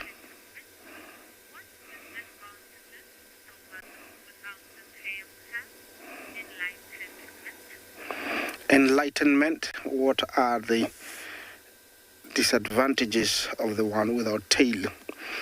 Definitely, I think when darting and dodging, whoever is going after him, either a lion, a hyena, or cheetah, I think turning and making those sharp corners will be slightly different. It might either fall a few times before mastering how to keep up with the right speed so it can turn and not fall, but definitely I think running and turning will be slightly affected by the lack of tail. Yes, this is the first time ever that they're getting used to the vehicle, so thank you very much for joining me. Look at this one, they're coming very close. They're still very wild, not sure, but this is the first time. I have seen them about 8 times, and this is the first time that actually they're coming towards the vehicle. So cute.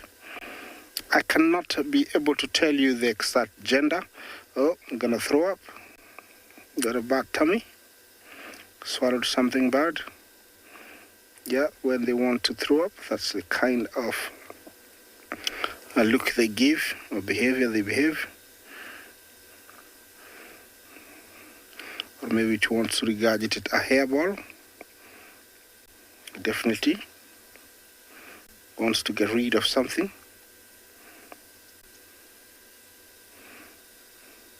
Ugh.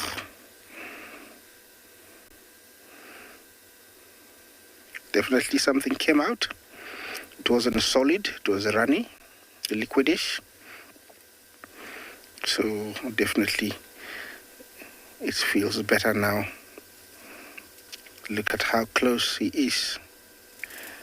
He's right here outside the vehicle. If I put my hand out, he would run away, but he's just right close to the vehicle.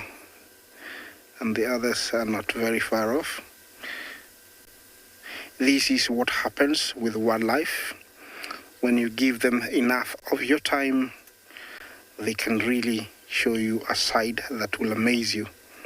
And this is exactly what has happened with these beautiful little puppies. Of course, the adult ones will never do this.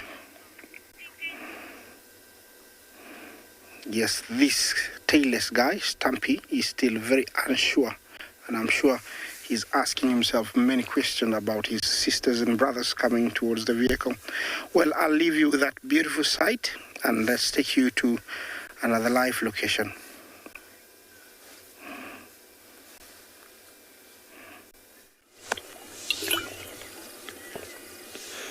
Well, I'm particularly parched, just as these buffalo are now. This is the breeding herd that has actually lived on Pridelands for quite some time now. There almost hasn't been a day for the last few months where we haven't seen them. It's the same group that Mr. Tungsten, a buffalo that unfortunately doesn't seem to be able to retract his tongue back into his mouth. He's sometimes seen in this herd, or he hangs about with the boys. But we shall try and check the entire herd to see if we can find one of our favorite buffalo bulls. Yes, here at Pridelands, we find other animals than leopards and lions to become our favorite characters, which is quite cool, I think. Well, in my opinion, anyways. Right. They're slowly coming in. This is literally just the start of the herd. There should be quite a few females there with the youngsters, the pathfinders, that normally lead the way, although I have no doubt that every single one of these buffalo know their way towards Ndlovu Dam. And again, not afraid of the water, diving straight in. Maybe not diving.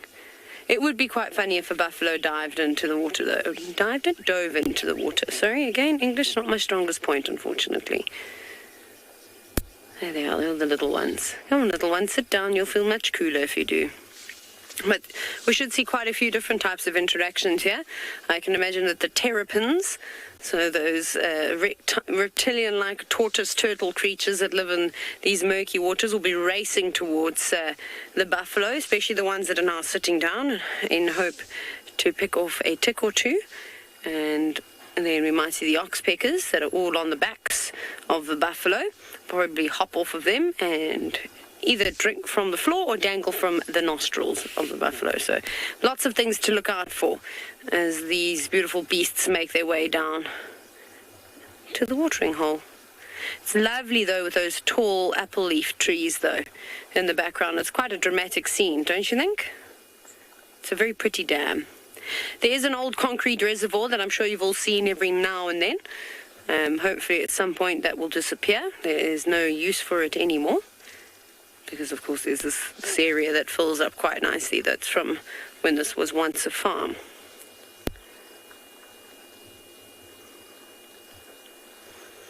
Goodness, buffalo really don't rush on down towards the water like the elephants do. They really do take their time. Apologies, everybody. I'm going to take a sip of water every now and then because my mouth feels like I've eaten a leather sandal. This is how hot it has been today. And this is always a worry, especially with students going out on game drives and bushwalks. We constantly harp on the fact that you must remember to keep hydrating and drink electrolytes and all those types of things. So I better practice what I preach. and not lose my front teeth in the process. There they all are. Not quite all of them. I think there's still a few to come. Haven't seen tungsten yet, though. Oi!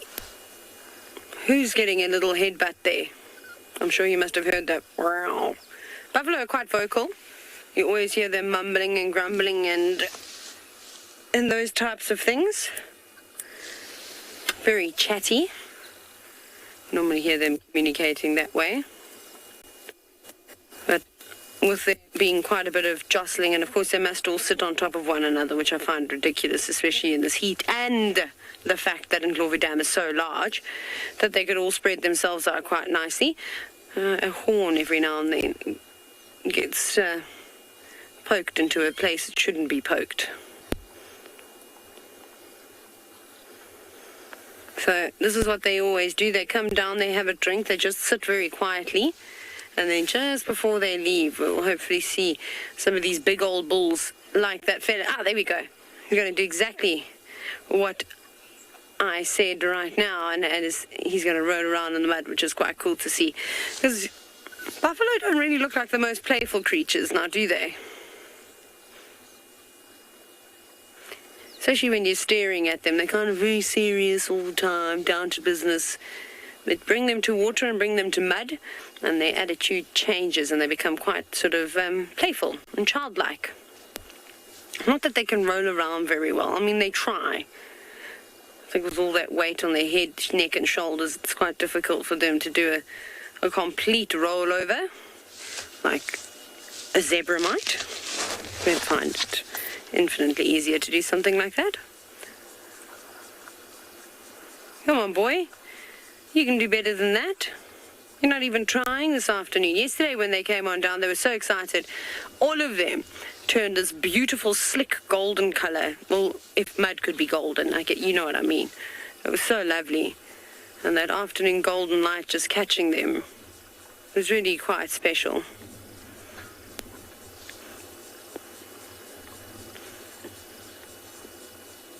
But they're not really staying. Like, they've come down, they've had a quick drink. Some have settled in the water a little bit longer than others, but they barely got their hooves wet and they're heading off again. There is so much water around, and I would imagine that they would have also, like we saw the elephant dipping down to the drainage line earlier, they would be doing the same thing, trying to keep out of the heat of the day. So perhaps there's been a fair amount of water gathered in pools and they were drinking, you know, throughout the day. Buffalo drink at least twice a day. Early mornings and later in the afternoons, especially in summer and winter, that might be maybe just once a day. But if, like I said, if there's water around it is hot, the animals will drink whenever they can. But I think from here we might do a little drive down past Leopard Dam just to see if there's any action happening on there. Who knows what else we might find.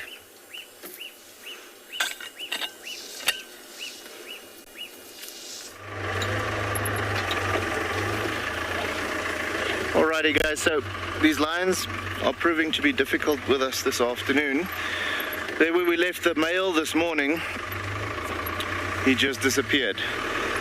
The tracks are very confusing because he went into the waterhole and back out again, and there was just a whole lot of activity there last night, so it's difficult to really see which ones are which.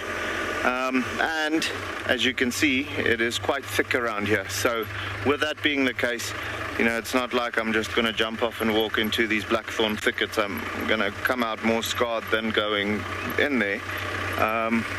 So what we'll do is we'll give them some time, well, the male at least, and hopefully he'll come to the water a little later on when it cools down. For the meantime, we're going to move on. See, I had reports of another male lion not too far away from you, relatively close to another waterhole. So we're going to see if he didn't come through during the warm parts of the day and is lying there by the water now. But yeah, so far they are playing with us, and you know, that's just the way of the bush. It's always good to get challenged every now and again. It can't be easy all the time, but we're hoping that that male that we had this morning will wake up soon and go and lie by the water, or we'll find them doing something a little bit more like patrolling his territory or something like that. Even if he just vocalizes for us once so that we know in which area to go in, because obviously we won't also just drive into the bush because we think he's there. So yeah, for the time being we've left those tracks now, literally just now, and we are going to head to another waterhole to try and see what's going on over there, see if that other male didn't come through. We know where the northern pride is, but unfortunately, guys, they are in a valley where there's absolutely no signal, so we won't be able to broadcast from there. They made a kill over there, so it would be nice if we could go there, but unfortunately we won't be able to show you that.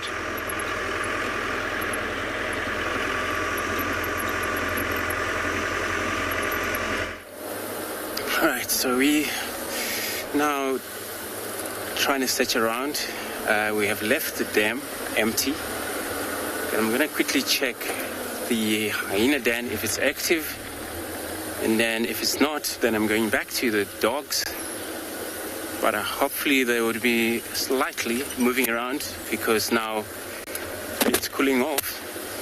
And then the only reason they're static there is because of the heat, that it was too much during the day. And then I believe they're going to move either to the north because they came from the south this morning. It's a grey decker. Neil, see the grey decker, one of the antelope that we don't actually get to see, or we see, but it's very sometimes runny like that. They just vanish off. And there's still a little bit of a silhouette running in there. So yeah, it's a grey decker, and they're very quick, sometimes very difficult sighting of this antelope. And I know we have the steenbok, which is in this area, that is actually smallest for us, but the grey decker comes much slightly bigger than the steenbok. So I'm gonna head down to the den. Hopefully, if there's anything there, then they're probably going to be outside of the hole, because should be maybe higher temperatures inside of the hole. Only hoping.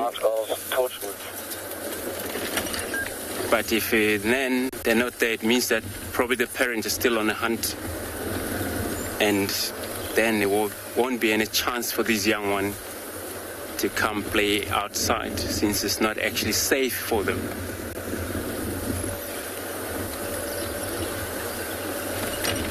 Only come out when the parents are there. They have to receive a specific call,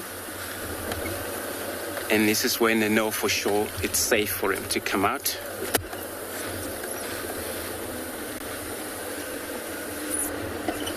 And otherwise they're still vulnerable to big cats like lions, even in the leopard. Would still kill them, not to eat on them, but it's kind of like competition situation there is going on. So it's not active. That's the last update. I'm going to continue.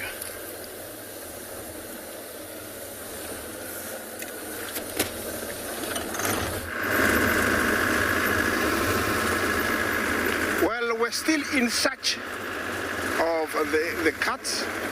I know they're somewhere, but looks like I've lost track of where they are, so I'm still looking. They could be anywhere. Specifically, I'm looking for the males, or Lalashe Kijana. After that fight they had about 3 days ago, they headed this way, but there is a very thick bush off to my left, and that's where they could be. A nice place for them to hide. And there's also plenty of buffalo eland, so maybe they made a kill and they're eating here. That's why I haven't seen them. The girls seems to move a lot, and they could be anywhere. This is a very good time that they might come out, but I just have a beautiful landscape in front of me. Maybe we can share this with you. It's just beautiful. You know, this is the only spot that we have some blue clouds and very few. I'll let you enjoy that view as we take you to another live location.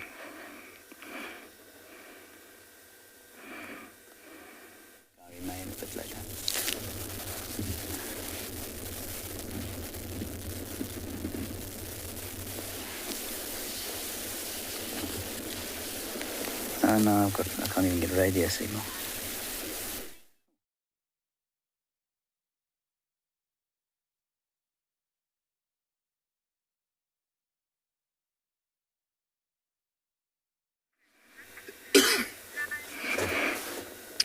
Well, the landscape is just beautiful here. I hope you can enjoy as we take in a few noises and some quiet time at this time of day.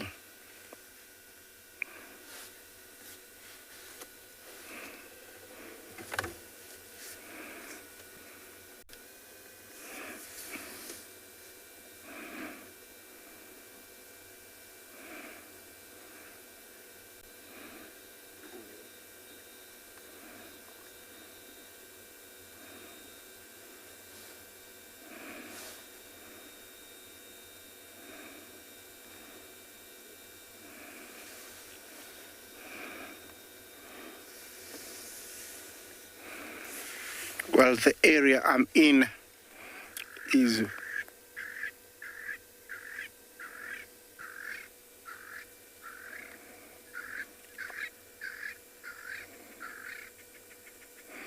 it's very quiet apart from that a redneck sparrow that just called. There's a few frogs and a few crickets.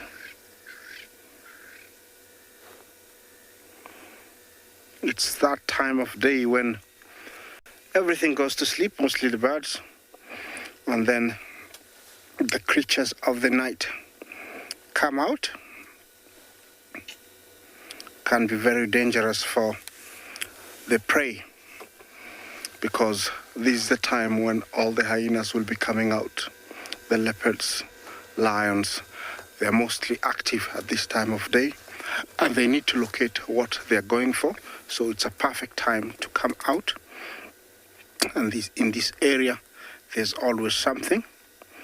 Oh, there's an elephant, a big bull heading away from us. These are the same guys I was talking about earlier. They reach mast from the age of about 30. That is the sexual maturity age. And so they're always wandering and moving a lot, trying to find females in season to mate with. He looks like he's a big guy, that one.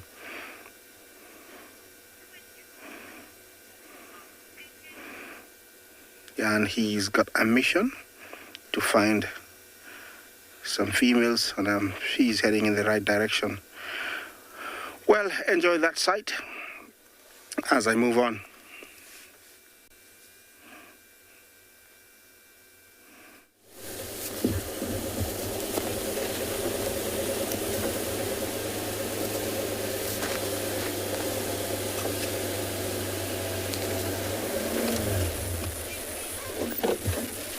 Sorry for the confusion last time, everybody. Comms a bit dodgy up here.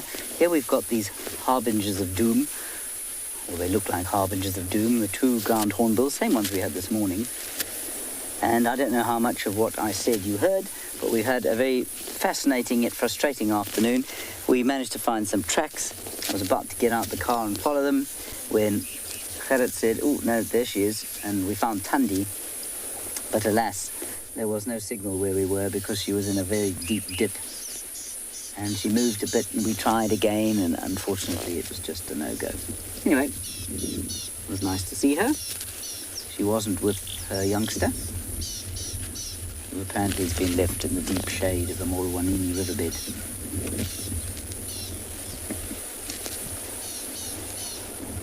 These chaps are patrolling around. It was funny, we came across them and a herd of impala, and the impala were looking at them with ill ease, I must say. It wasn't like they were particularly pleased to be around these ground hornbills.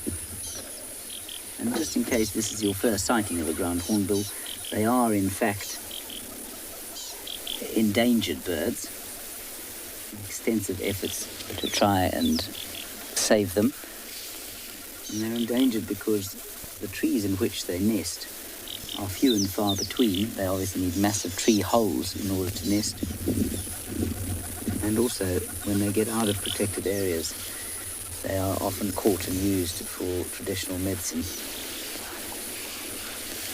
which is, well, sad, I think. Anyway, there it is.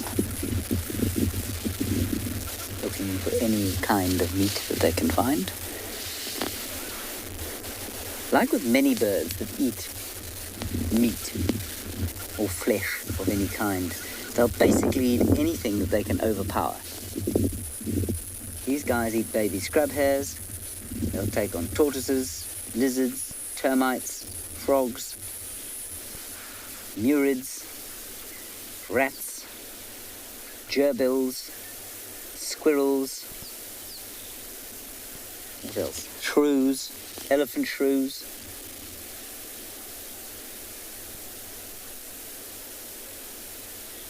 I'm sure they'll not be on scavenging.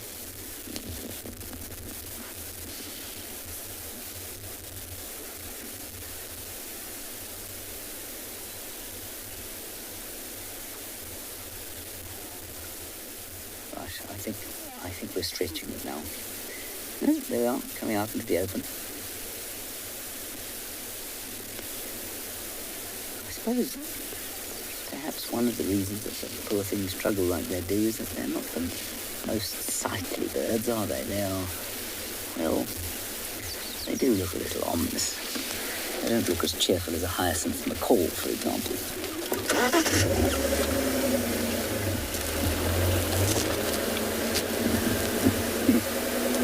Very good. We shall continue.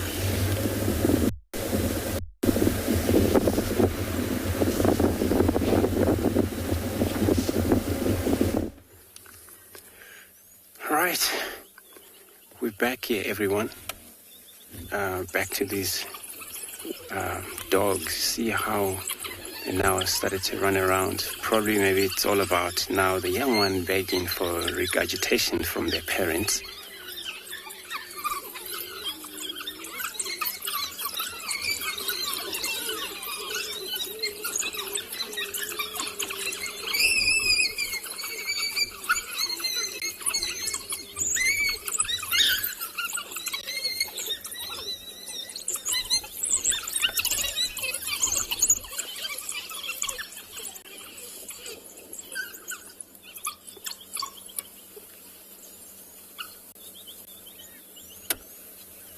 It's probably all done. Regurgitation take place there.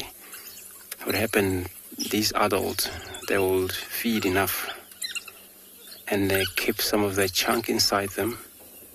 They may regurgitate a few times during the course of the day if they don't kill anything.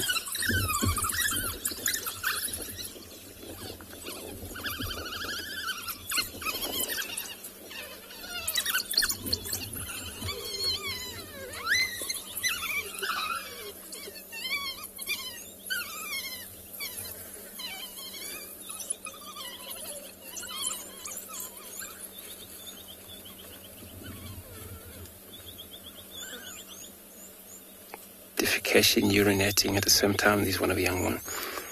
So taking care of these young ones, everyone responsible here, all the adults. This one is going to the mud. Sure. Sorry. Probably after that heat take place, and they don't mind going into very puddle of water.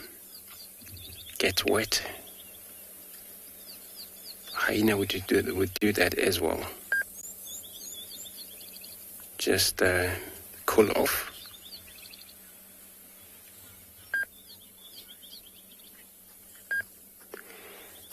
pet lover, you want to know how many wild dogs in the whole planet. So it estimated anything from 20,000 of them in the whole entire world, and that's estimated, and then could be maybe wrong, or then since the research only take place every year, or then continuously, sometimes when a number go down, when it rise.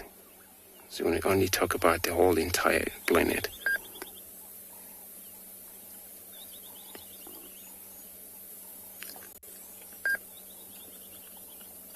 This young one all just went chill off.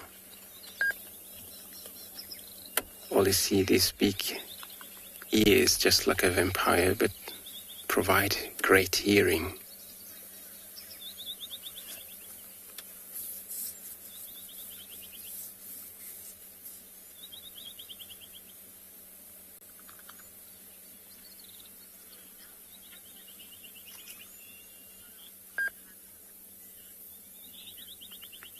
Gina, you want to know, at what age these puppies able to start to hunt for their own?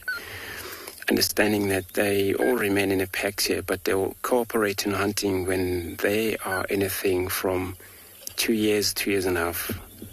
At this stage, they still rely on their parents, and they were able to learn from them as the parents provide meat from them. And this is when it comes to the stage where they would also know how to throw out the chunk of the meat. And then this is when there's a new purpose in these packs take place. So these all sub-adults that you see there, they will also cooperate in terms of helping, giving meat to those young ones. When it comes to the, feeding the young one, it doesn't matter which one is which, mother, or could be the brother, could be whoever is now independent in this group will able to provide meat. Unless when the young one are actually still not able to move, because they then have to stay in a den. And all they do, they have to make sure there's a security there, which is maybe 2 dogs or 1 dog.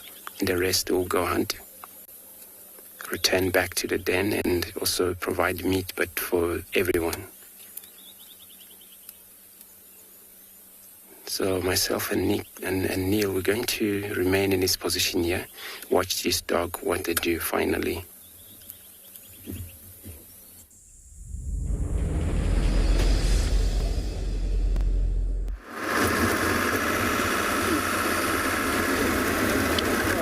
All right, still driving through this beautiful landscape, and there is nothing much here, but there is a big herd of elephants that I'm headed to. Hopefully they will be close to the road so we can get to share them with you, but the temperature has sort of dropped a little bit, and I'm gonna be putting on my jacket soon. But it's still very pleasant, and it's just the best temperature for this time of day. The rain has sort of headed off towards the escarpment, so I'm nice and dry here. Now, did I lose my elephants? No, I can see them. Maybe I'll stop right here and we can share. Such a beautiful sight. It's just a beautiful sight that we have here of the elephants down there. You might not see them, but they are there, big blobs. Over there, look at them. Looks like another big herd that just came out of the forest, and they want to come out into the plains. Yes, that's a very big female over there. And also we have impala in participation. Looks like he's the lost one, or the antisocial one. because he's all alone, but it does happen sometimes. They get separated and so they're alone, and that's why he's here.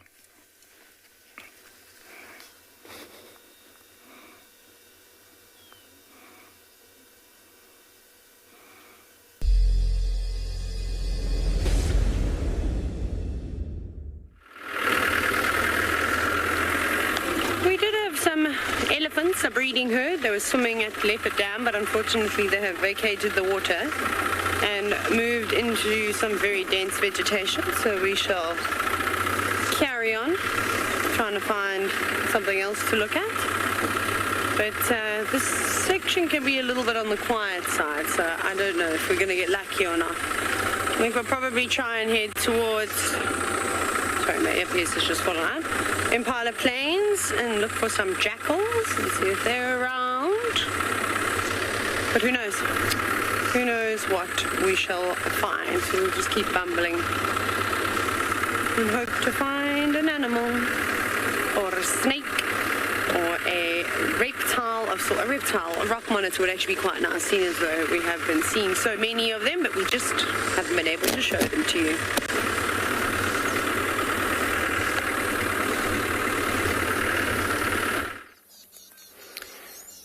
Good luck, TAYLA. We're still in this position of these packs of wild dogs. As you can see, everyone now all settled down. Since the parents have thrown out a little bit of a chunk, but I don't think that was enough for this whole young one that are there. And that's why they were able to push too much on hunting again after this resting period they have taken all day. And they would actually gain a lot of energy for that, or makes them move around too much. Once they actually get able to get mobile right now, they will be really pushing too much on running around. Look at this one. It's one of the adult. And they operate such a massive distances. Sometimes they will stick around in the same area for maybe a day or two in a similar area. But when they decided to move on and then they reach far away, and sometimes we don't hear from these packs for quite a while. I don't think anyone was aware of that day around until they've been seen around here. Since they came from the south, it happens maybe they were either in Malamala or some of the other reserves are far south, and they can make it in one run to reach this far north.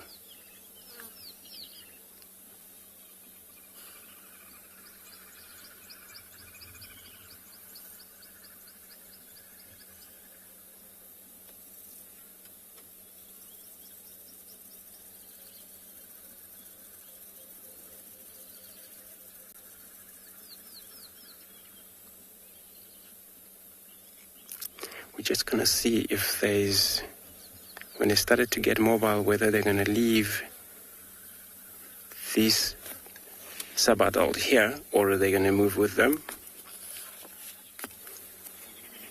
If it's not the case, then they'll stay here. It means they're going to return back to check on them.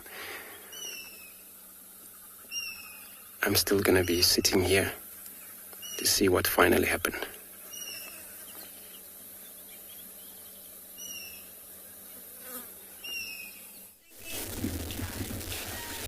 Here we have got some wild, I nearly said wild dogs, but they aren't wild dogs. They are, they were dwarf mongoose. The reason I was thinking about wild dogs was A, because Andrew's got some, and B, because their social structure and functioning is so similar to those of the wild dog. No, don't do that. Come on, stick your head out.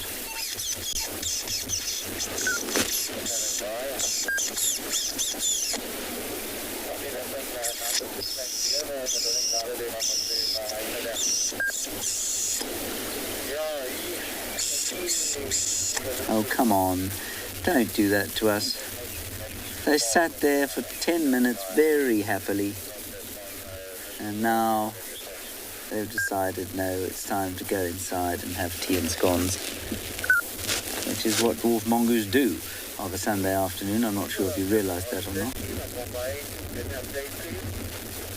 But that's what happens.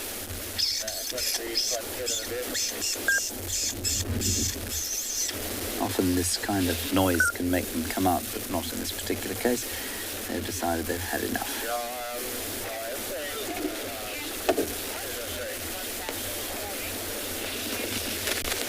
Kim, I don't know if you're referring to me. I'm going...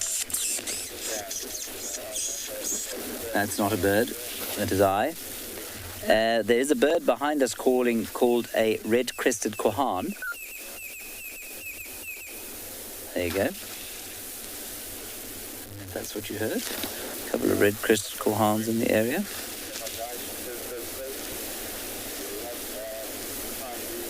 But I'm afraid these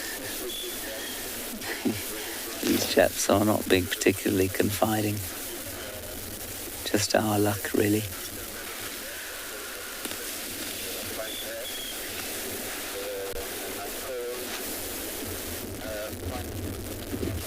And then that clicking sound is the red-crested quahan's beak click. Although I often think it's coming from the throat.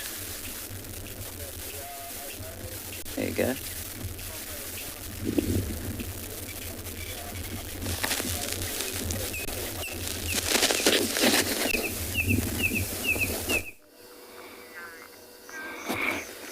Well, from mongooses to some aquatic birds. Here I have sacred ibis, I have grey-crested cranes, and looks like there's plenty to feed on there because the sacred ibis is very, very busy. They have a carved long bill that they use to probe in that thick mud. Also, for their size, they have a relatively long legs, so they're able to wade through the mud and all the water, and using their long beak they are able to find worms and other crustaceans and other aquatic inhabitants like fish, mudfish, frogs. So that's why they are there.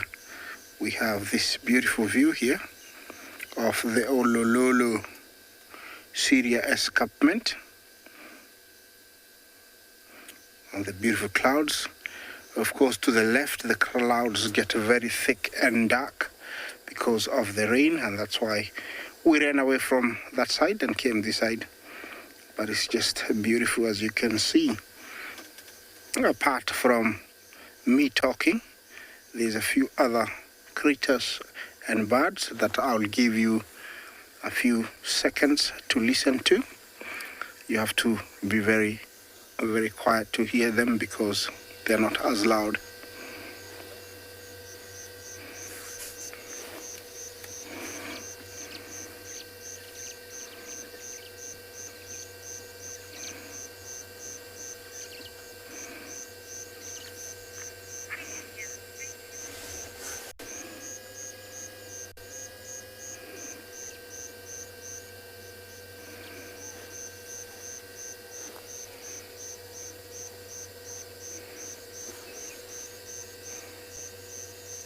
Well, they are not as loud. I think most of them have rested. They've tucked themselves in, but I could hear a shallow storaco that went like, sorry, excuse my voice, it's not the best. And there was a superb starling. I won't try that one. It's very, very hard to try. So there were quite a good number of birds. Apart from that, you can hear the cicada going tew, tew, tew, tew, and some crickets. Where those birds are It's very mushy and soggy. And this is the kind of environment you find them. Always in search of those. You can hear the ring-necked dove going, work harder, work harder. So every now and then you'll hear a bird. Yeah, it's just a beautiful scene here set by nature. And the day is saying goodbye, and the night is saying hello. Remember, this is live. It's coming from the Masai Mara, the Mara Triangle. I also have the Sisticola. That's calling from a distance.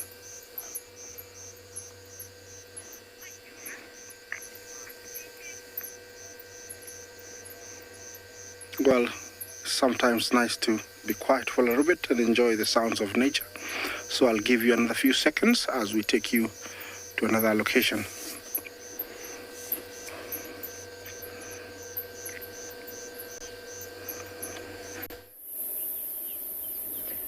Isaac, I could not agree more. We are sitting here with a very beautiful scene. We've got a single male wildebeest out in this open plain, and we are just sitting and appreciating the bird calls that are happening around us. Seems like they are all celebrating the drop in temperature, as are we. So we are live here at Anbion Pinder Private Game Reserve. My name is Kim, and behind the camera we have Craig, and we're going to be with you for the rest of the drive. So we were just driving around. We've been struggling to actually find anything in this heat, and we've managed to find a few rhino and things, but unfortunately the heat stopped us from filming. But now it's cooled down wonderfully. You can actually see a slight little breeze going through here, and you can even see how the animals have come out. Before this, you see them all lying down in the shade, and now they are back out. They've still got to feed, still got a few things that they need to do this afternoon. So just like this wildebeest, I think the rest of the animals are starting to creep out to those tiny little shade patches that they managed to find, and they're going to be starting to get a little bit more active now. It's such a beautiful afternoon. As you can see, there's pinky hues starting to sort of form in the skyline. We've got a little bit of cloud cover that's coming in, and I think that's all a result of this very hot day. Quite a bit of evaporation's taken place, and now we're starting to get a few clouds forming.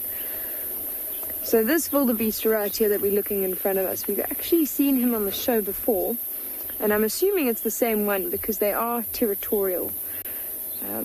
They also do have quite a distinctive breeding season, so I don't think it's too likely that another male would have tried to overtake his territory in the meantime. If we have a look at him, you can see he's in very good condition. He's got a beautiful shiny coat, and as he looks at us, he's actually also got very, very wide set horns. Something that struck me quite a bit. He's got those beautiful stripes down the side. Now these are the blue wildebeest, different to the ones that you've been seeing in the Masai Mara, which are the white-bearded wildebeest. Absolutely beautiful.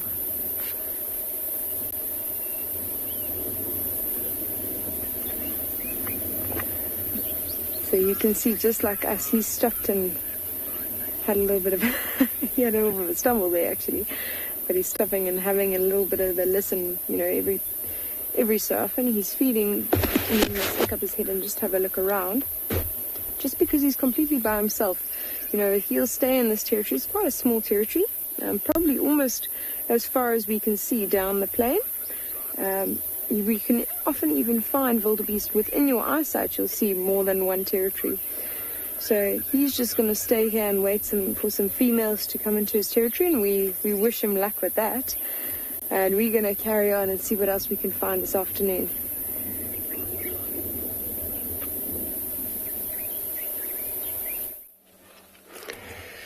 Good luck there. So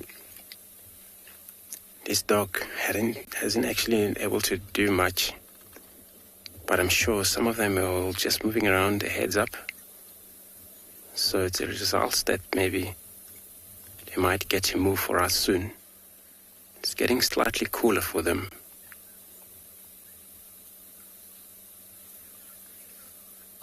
So probably tired for now, been lying down here for the whole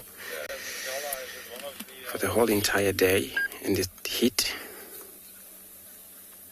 And they still have to run around, able to practice their muscles a little bit. And that one is getting a lot of energy there, dragging dried branches. And they're all just going to join him or her. Looks like a female.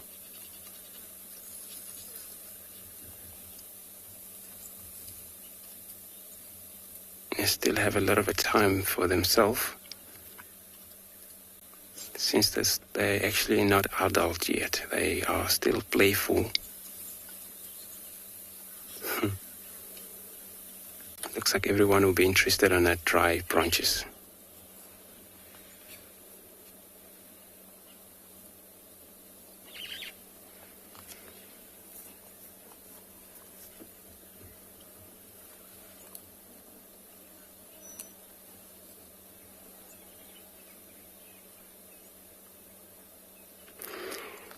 So even though they compete at this stage, feeding with their parents at the same time as they kill, but eventually for a turn, whenever the meat is done, they will push too much on their parents again to be able to provide more from their tummy, from their mother's tummy.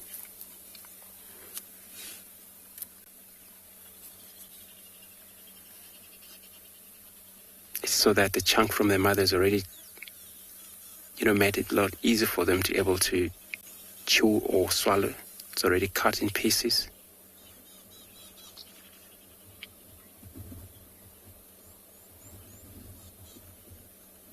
Look how beautiful they are when they're playing together. They call them painted dog, just because of their color they got, so beautiful, black and white and slightly gold a bit.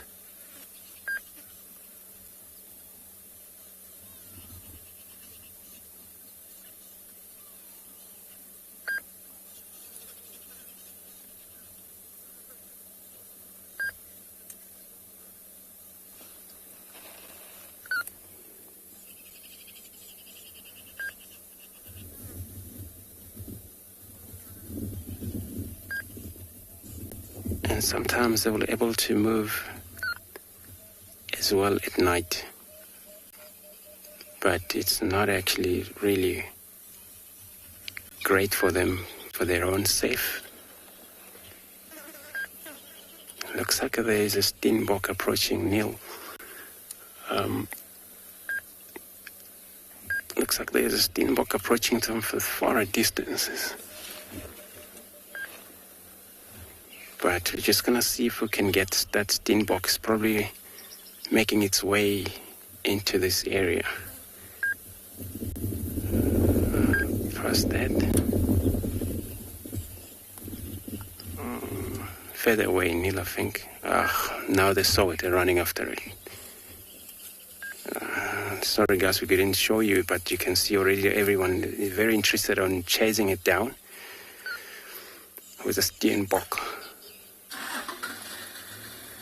It's going to be actually, it's a two vehicle there. What we do, I'm going to take the other road and the other one, we're going to take the other road. So they probably started to get mobile from this point.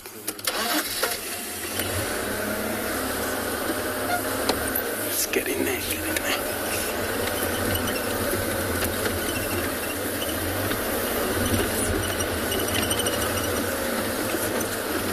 All right, let me see if I can keep up with these dogs.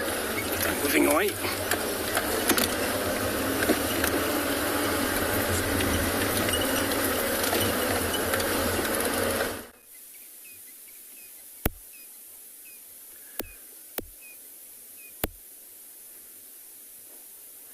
So a warm welcome to all our viewers. We're currently here at Beyond Ngala, and we're having a look at 4 young male lions that's lying down near one of the water holes. So this is not the same pride that we saw this morning. This is actually part of a different pride. which I'll touch base now and just let you know a little bit more about them and what their whole story might be. So I'm Nikki, I'm going to be your ranger for this afternoon, and on camera we have Owen. Now, just to give you an idea where we currently are situated on the reserve, what I actually like to do, let's just grab a map of the area just to show you where we are. So I'm just going to quickly scroll down to this page right over here. Now, this morning we saw that big pride of lions, so the Birmingham Pride, and they were up on this side over here, so quite close to where that binoculars would be on this map. So this is the eastern side, this is the western side, north is up here at the top and south here. Today, we are down here, or this afternoon, we're down here at this waterhole right over here. And this is where, I'm just going to move it up like this. So this is where we've driven down to come and have a look and see if we can find these young male lions. And we were so lucky that they are actually near the water's edge. Now, have a look, especially the one on the far right. You'll notice how heavily they're panting, but look at the size of their bellies. So these young males are actually from a different pride known as the MCCURDY pride. And they've probably over the last few days came in. We'll quickly link and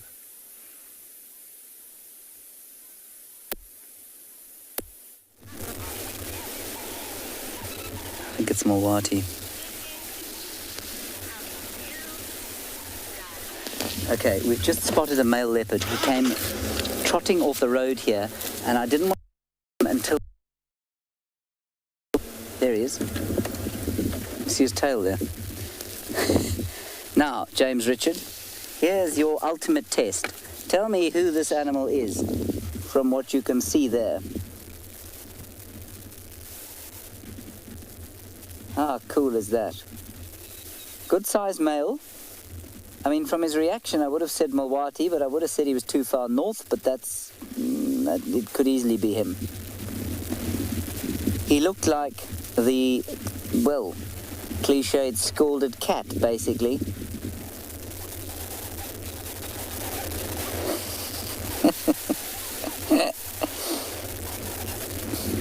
James Richard, if you can identify this cat from this picture, I will. I already have an enormous amount of respect for you, but if you can get it from this, he will reach a new height in my estimations. He's not sure if we can see him, you see. Oh, no, he's going to sleep. Okay, now, our signal is not good here, but I'm going to try and move anyway. If you have to crash cut, Gwen, then that's what you have to do. I'm just going to try and get into a position where we can see him. See what he does.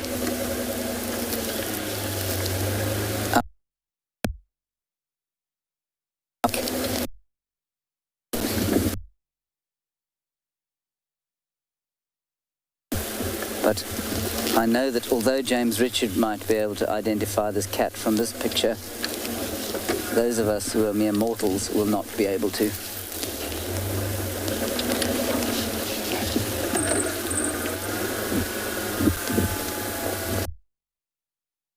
Get any closer, I'm just going to see if we can, because he got a fright. We're going to get a good view now.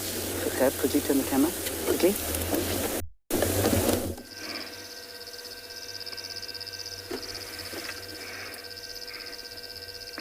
Well, we have found these lions here, and I don't know if they are females or males. They will have to get up for me to... looks like a female. Yeah, definitely. It's a female. I would say these are the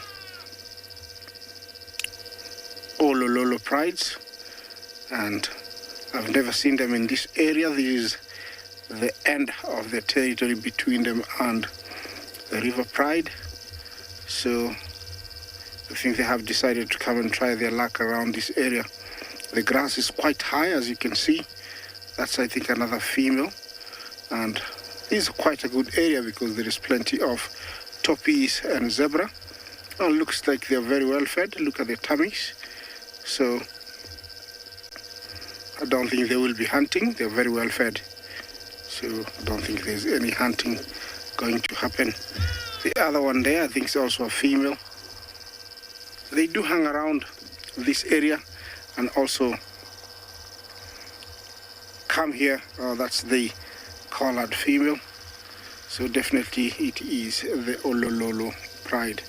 So how many there are? We see two. Is there another one? Yeah, looks like there's another one right behind that termite mound. I don't know if it's their third lioness. Could be. Maybe it will come out for us. Yeah, it's hiding behind that bush. Might come out. So definitely it's the Olololo pride. This is an area that's full of very different creatures. Zebra, topi, they're all around here. So it's a good area for that to be in. Remember, this is live. It's coming from the Masai Mara. And we are at the Mara Triangle. Well, I'm going to stick around with them for a little bit. See if they're going to make a move.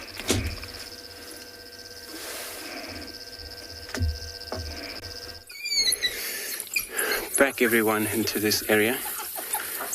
Oh yeah, it was looks like their success. Looks like was a baby nyala they got here. It wasn't steenbok from the distance. It did look like it was a steenbok, but unless if when during the chase these young antelope pop out and trying to run away from them. But you know, just a little bit of a skin that I saw. It's kind of like, looked like was a baby, a nyala. And all you see is, it was so quick, it's all done.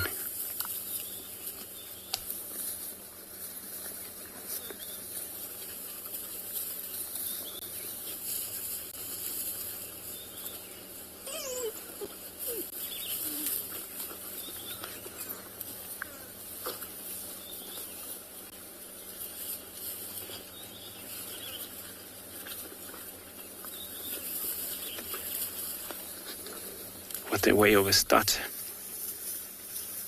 for them, able to where they didn't actually decided to hunt yet, but the prey species trying to approach where they were without knowing that they're there.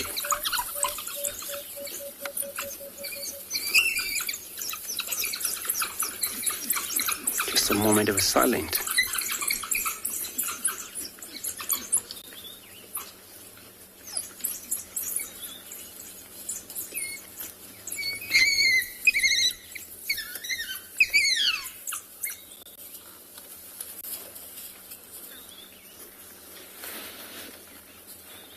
So I'm going to try reposition here so we get a whole frame there.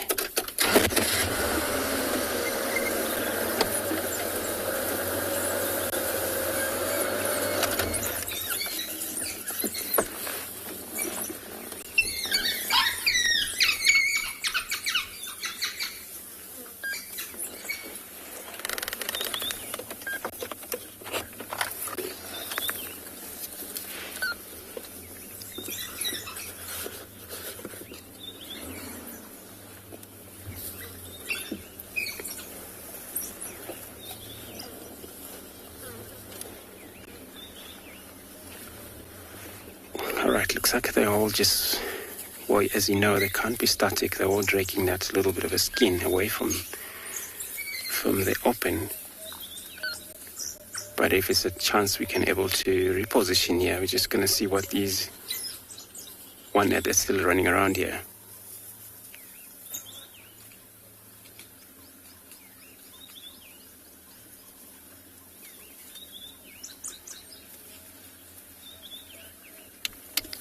Diana, you want to know why they're called puppies? So, because they're kind of, you know, all Canada, sort of like dog. So, dog at home, I think. Or you would also call them puppies when they're young. You know, only when they're above a year and a half, which then they're you know, slightly bigger enough. So they still depend on their parents out here, what you've seen, for them to hunt as a young. But then they're still puppies, and only when they're anything from 2 years, and for sure they were able to do their own thing, So hyenas, young one, call them cub, lion cub, leopard cub. So all divided in the family, I think order as well, of these species of animal.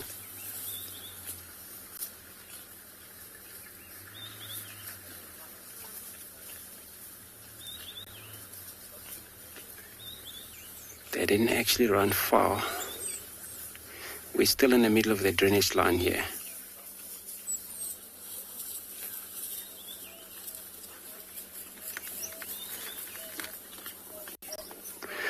Yogeshwar, you want to know if wild dog do migrate to another places in Africa? That I'm not quite sure, but I know they do move in such a huge distance, 200 kilometers when they can, depending on the wide range of how big as a reserve is. If it's not actually fenced around, and then of course they may move far enough.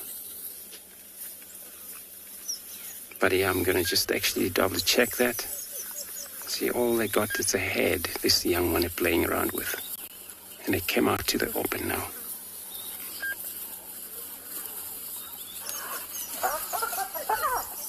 Oh, what you just heard, looks like there was a hyena in the background. Just another moment of a silence again.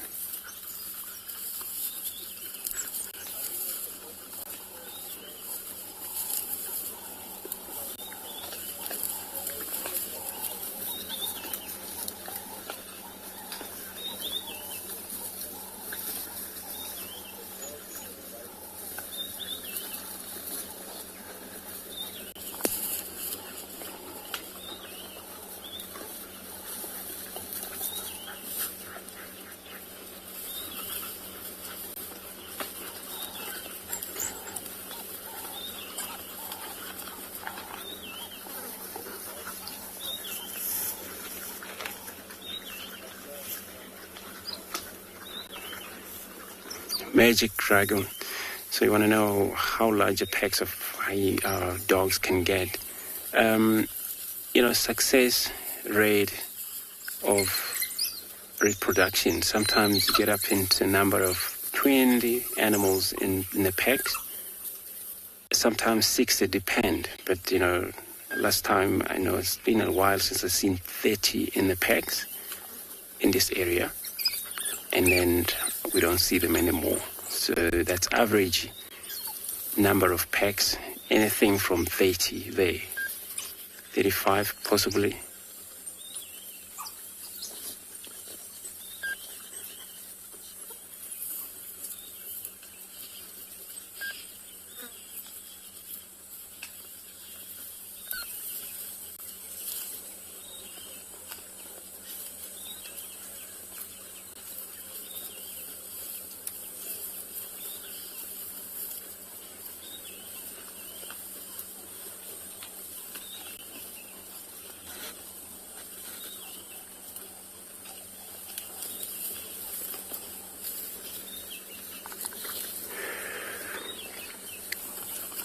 Well, Neil and I, we're going to stay in this sighting here.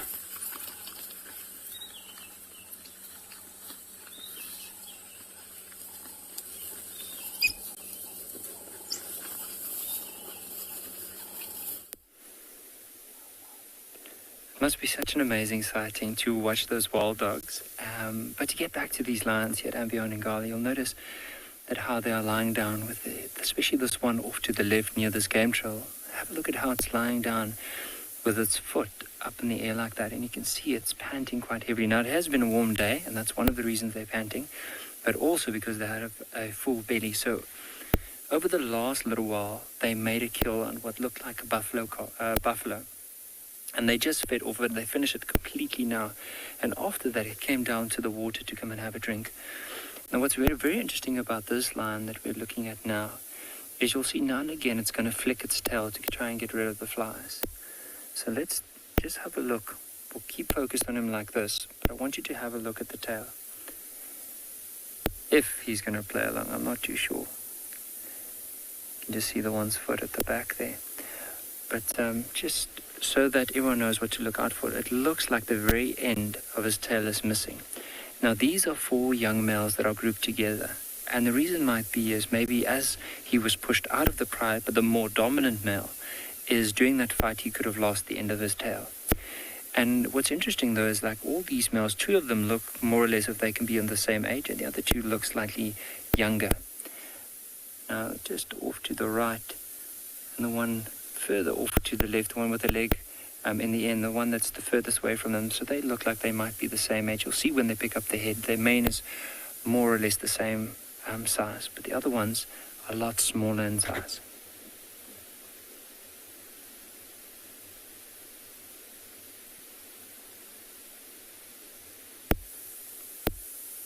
Now, just to show you the area where these lines have moved down to after this is, see how this one's also like breathing quite heavily.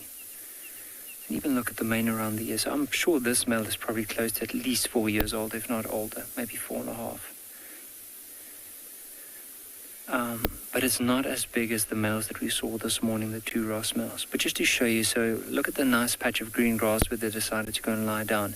And it's near the water. So after the carcass went down, had a drink, eventually came down to this nice cool section, and just going to rest up here for maybe a little while longer while it cools down before they eventually start moving. Now, today was a really warm day. We looked at some of the temperatures, and it was an incredible 42 degrees Celsius here today. So that was a really warm day, and hence why these lions are still lying around and not wanting to move anywhere. Still, as we're sitting here, it's nice and warm. It's only slowly starting to cool down now. Look at the one just rolling around.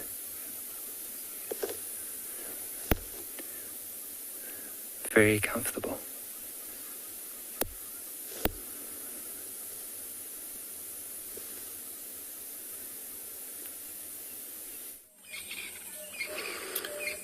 Great. So we're still in this position of these packs of wild dogs, but all of a sudden now all silence again. But there's all over around us. As you can see, some of them are in a way distance. Just a little bit of a glimpse. Still sniffing around there. Possibly the blood was poured everywhere, since this is actually killing scene is what happened.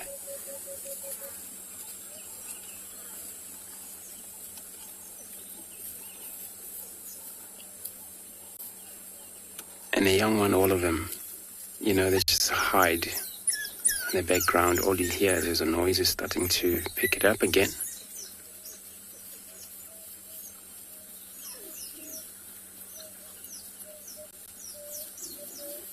There's a one with a collar coming in.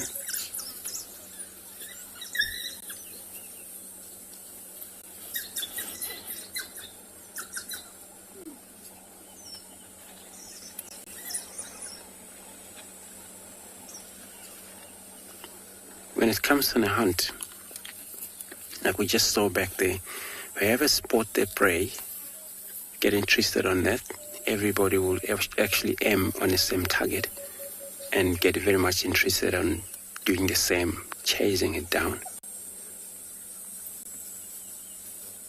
There was no chance for that antelope to get away in this amount of dog like this. They all spread around. A lot of time when the prey species run away from the danger, they only get away when there's only one predator. But more than 2 in this thicket, there's no chance. You get sometimes surrounded.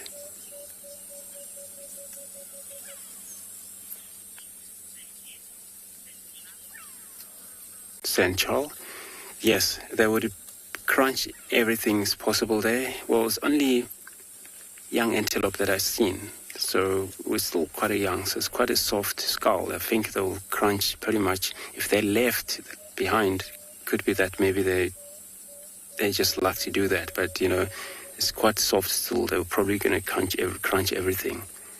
Well, we just heard a hyena in the background. If there's anything left, hyena will deal with them. Which mobile in charge of that mobile?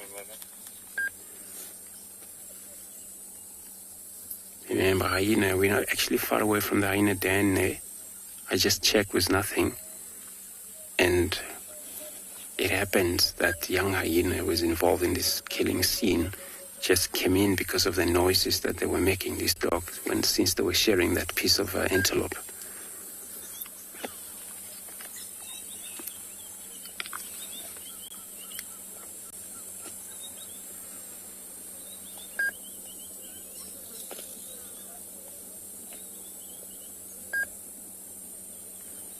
See how painting, so it was not actually a long chase that, but so that's still hot, just like a regular dog.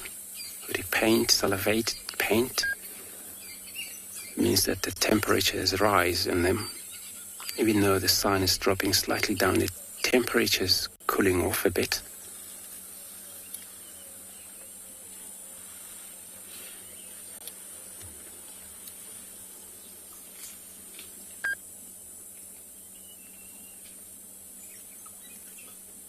So hunt by sight, smell, hearing. But I believe one of them probably spot that antelope from the way off. We were trying to frame that. It was actually very difficult for her because it was far distances. But it happened, get spotted by one dog, and then all of them was alert to it.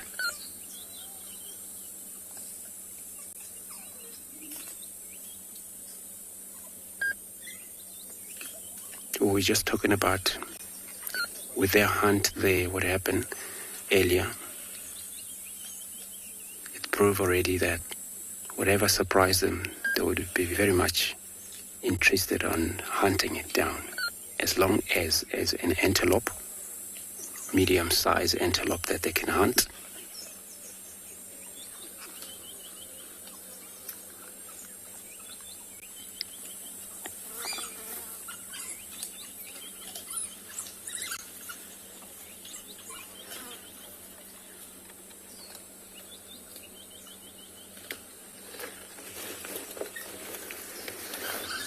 What a sighting, everyone. So it's such a brilliant to actually able to witness this kind of, we didn't actually able to physically see the killing, but we saw kind of begin of a chase, and finally we get to the scene here where the whole thing's happened. As I was trying to turn around, there's actually a very deep drainage line that I couldn't immediately do that, but we were lucky enough to get to this position and still see feeding it still taking places. I'm going to reposition again, see if we can pan to the rest of them on the other side of behind the bush for now. So let me see if I can do that.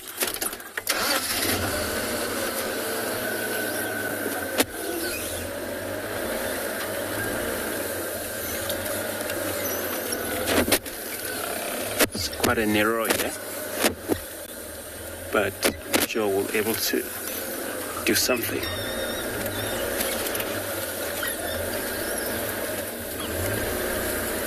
So myself and Neil, we're going to stay put again.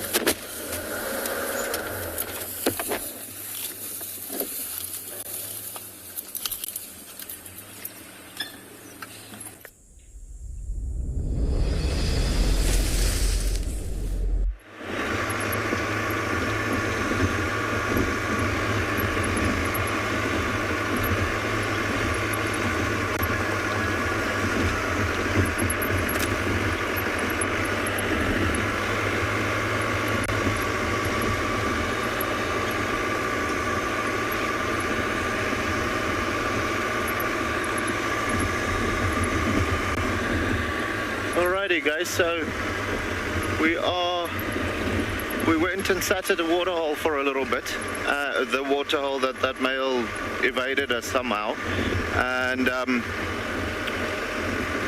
well, hoped that he would come through.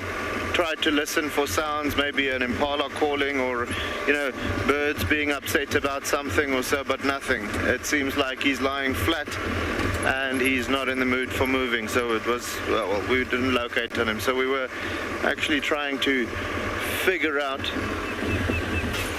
where there's a, sorry, I just heard a bird calling. We're trying to see if he's going to do his mating display.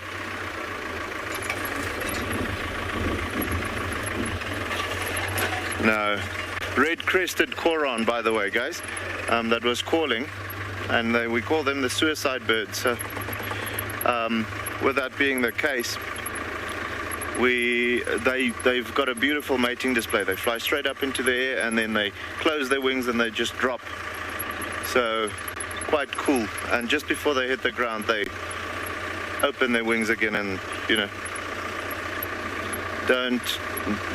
whoever waits the longest, that's the one that the female will choose.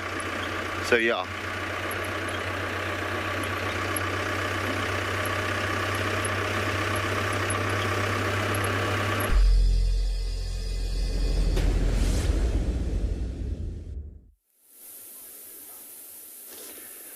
So we're back with that male from earlier, and remember we said, like, let's have a look at the tail and see every time, like, he tries to flick for a fly, we might just try and see if we can see the end of his tail. Remember we said, like, the end has probably been bitten off by another lion. So let's keep a good lookout.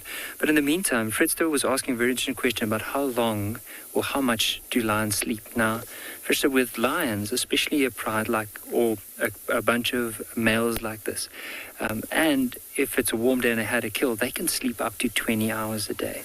So they're pretty lazy animals unless they need to move somewhere. So there's that tail. Remember we said maybe the end is missing. Now you can clearly see it. But normally on a warm day like today, and having a full meal in the water not being too far, there's no need for them to head anywhere. So they'll sleep for pretty much the whole day. And who knows, maybe if there is some pressure from other male lions in the area, and as soon as they start moving in, there's a good chance that they'll push these youngsters away. Because even looking at them, they're still very inexperienced. For them to take over a pride probably will be in the next year or two, maybe in 3 years, when they have grown a bit more, especially the younger ones amongst the group here.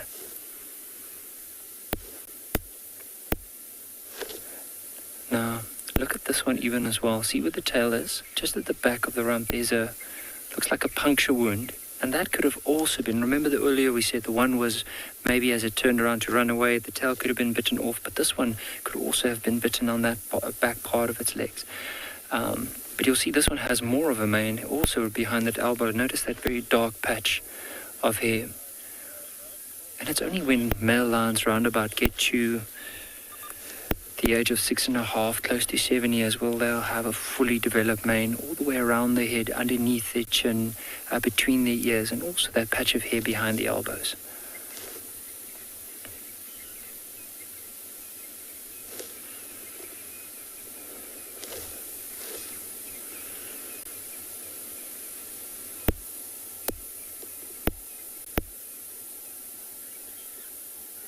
So this one has barely lifted his head.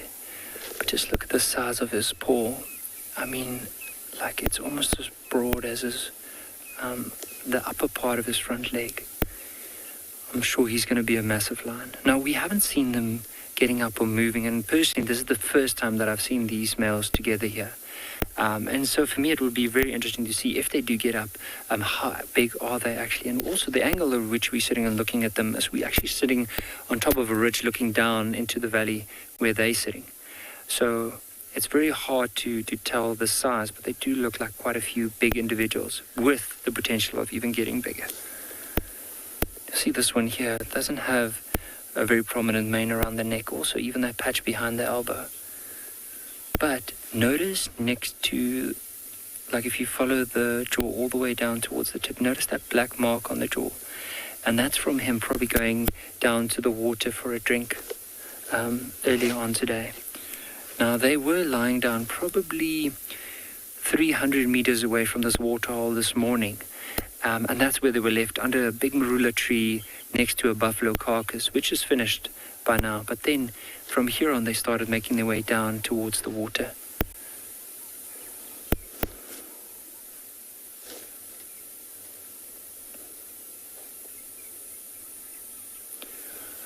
But just incredible to watch. Now, like all the viewers, I would really love just to see, like, if they, as I said, if they eventually get up, so we can have a better look at them.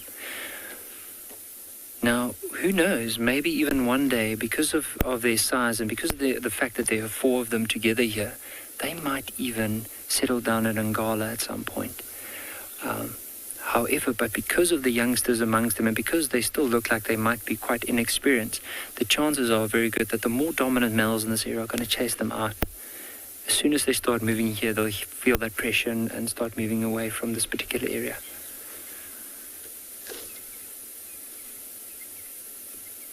But I do love the story of a male lion. So I often believe that male lions are probably some of the animals that when they are the king of the pride, they have such a extraordinary life.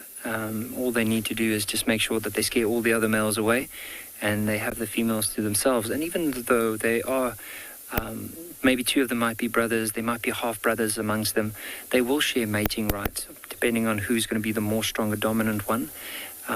But their life when they grow up is quite hard, especially the first 4 years. Like within the first 2 years, almost 80% of all cubs die because of other predators, maybe lions killing them, could be diseases in the area, also lack of food. But then as they get past that stage, to the age of 2.5 years, that's when mom, or that's when the dad probably most likely will push them out of the pride.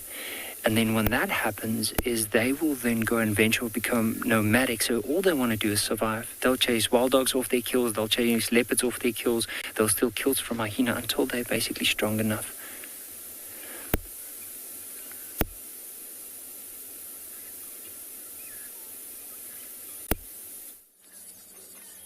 Thanks, Nikki. So we lost a dog, but let's have a look at this beautiful sunset before I go around, look for them again. Hopefully I find them again. Just to take a moment of a silence.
Great, so peacefully.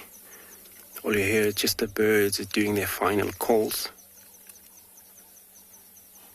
And many of these birds that are doing a lot of call right now still, they know for sure they're going to have a lot of make calls for a finally communication, able to know their partners, which direction they might end up until the next day. So I'm going to drive around, see if I can find this dog before dark take place, or otherwise if we don't find them, we're going to carry on look for anything else. Hopefully I find them. There we have got a hyena, as you can probably see. We're going out on a video. Now, we came driving along the road here. Oh dear, my microphone has come out of my hat. Oh dear. Oh dear. That is not good. I don't know where it is. Can you see it anywhere?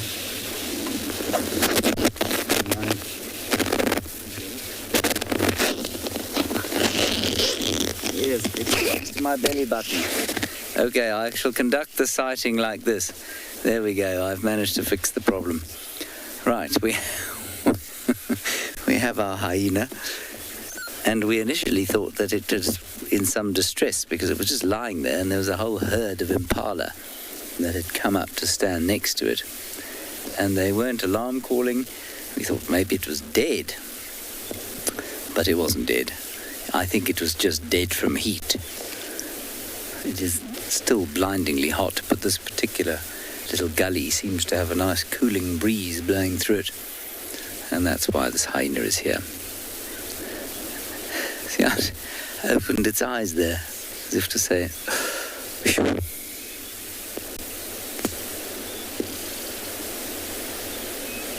and here there's still really not much bird song, just the whole white-browed scrub robin next to us.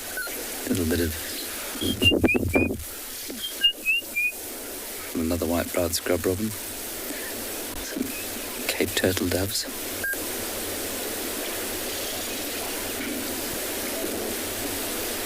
And a laughing dove.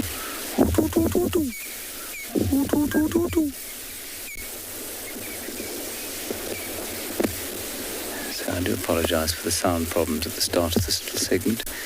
My microphone had slipped out of my hat and I found it somewhere near my navel.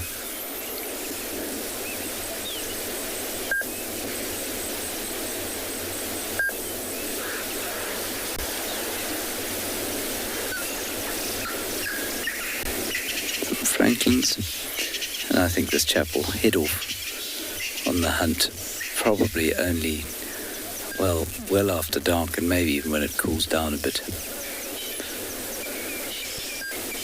Yes, it's getting sleepy. Getting sleepy.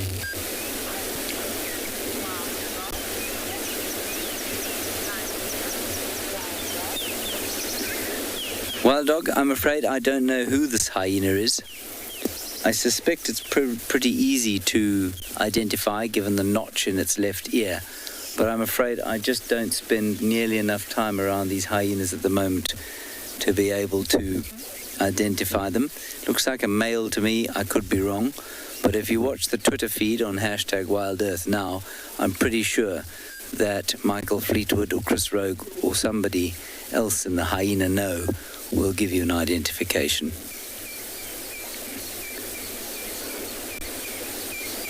It's a bit skinny in the back, this one. I think it could do with a good feed. And it do with a good drink as well. How exhausting, eh? Tough day. Now, interestingly, we are very close to where Shudulu lost that one cub, near her den, and I thought I would just pop in and have a look, which I did, but as I got there I saw a duiker right in the middle of it, alive, not dead, no leopard attached, and so I think she's moved on with her cub from that particular den site, which I think is probably wise.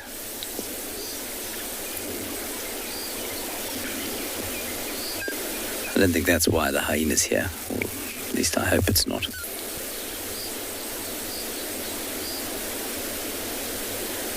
But Shudulu the leopardess could be around here somewhere.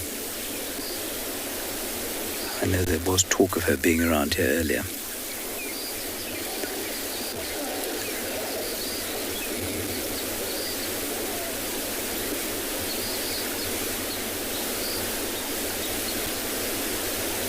There's a little flycatcher going as well next to us.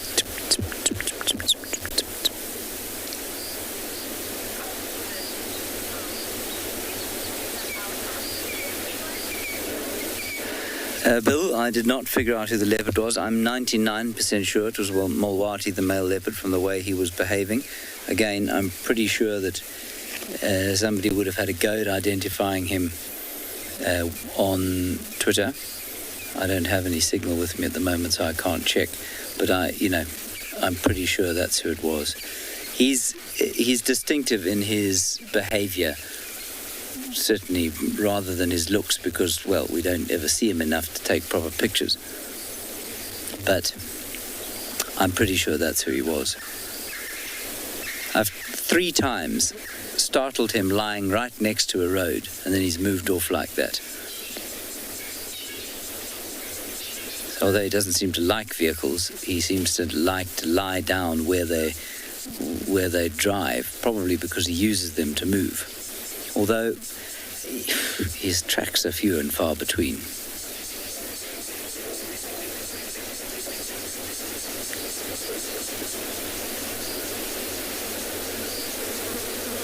He just looks almost zonked with heat. Sorry, old chap.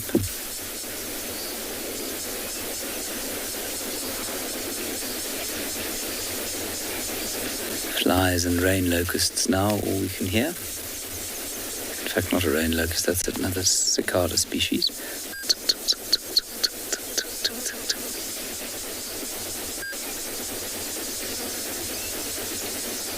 And he can either smell or see or hear something off towards the northeast, but not something that's interesting enough to make him get up.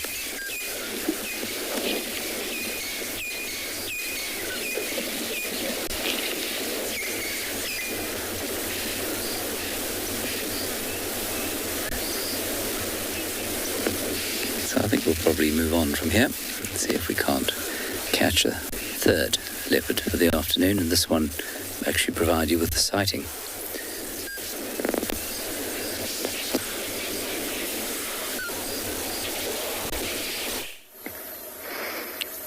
I'm not sure what James meant by a bird leopard, but that sounds like quite an interesting little sighting you had there. So when last we were with you, we were busy watching that beautiful wildebeest standing out in the open plains. We've been driving around and we just sort of stopped because this scene unfolding in front of us is quite breathtaking. So you can see we found a beautiful herd of impala, and they are just slowly feeding right out in these open plains. What's lovely to see is that most of them are in stunning condition, and what's very sweet is that a lot of them are heavily pregnant, especially see one that we can talk about. If you look at the one, she's just walking behind this big tree here, this big dead tree with the white stump. But if we focus in on most of the females' bellies, you can see how incredibly round they are. And we've actually had our first impala lamb of the season born on the 3rd of November. Sorry, the 2nd of November. So we're starting to see a few of the females sort of separate from the herd. Of course, none of these females have, so they're still a few days away from giving birth. But generally what they'll do is that one will actually walk off and find a thicket, and then they'll give birth in that thicket, and then 2 days later they return to the herd. So that's what's in store for most of these females right now. It's a wonderful, peaceful scene that we've got in front of us. It'd be nice to just sit and listen to it for a little bit.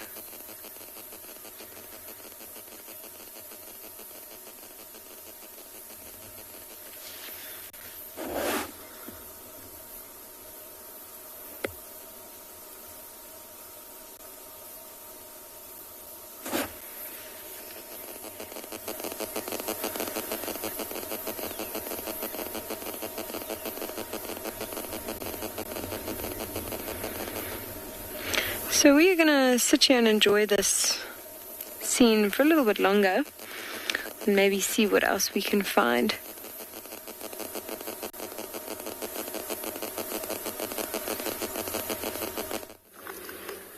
All right. Good luck with checking around, and we managed to drive around all the way and get back to close to where we started with them this afternoon, and one of the adults just lying down there. We see every now and then glimpse of the young one, running in and out in that thicket. But, we unfortunately is going to be getting much time where we weren't going to be allowed to stick with them, especially when it gets dark. So at least we still have this one closer to us, brave enough, sitting static there. And this is one of the famous ones that's with a lip cut off and top lip. All you see is just the teeth.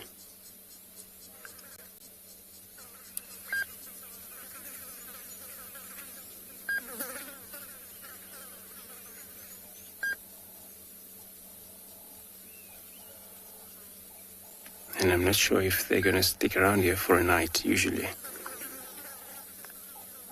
If it's a full moon, they would get to move. Even in at night, whatever they can during that moon shine, will probably get it, but it's not safe for them then.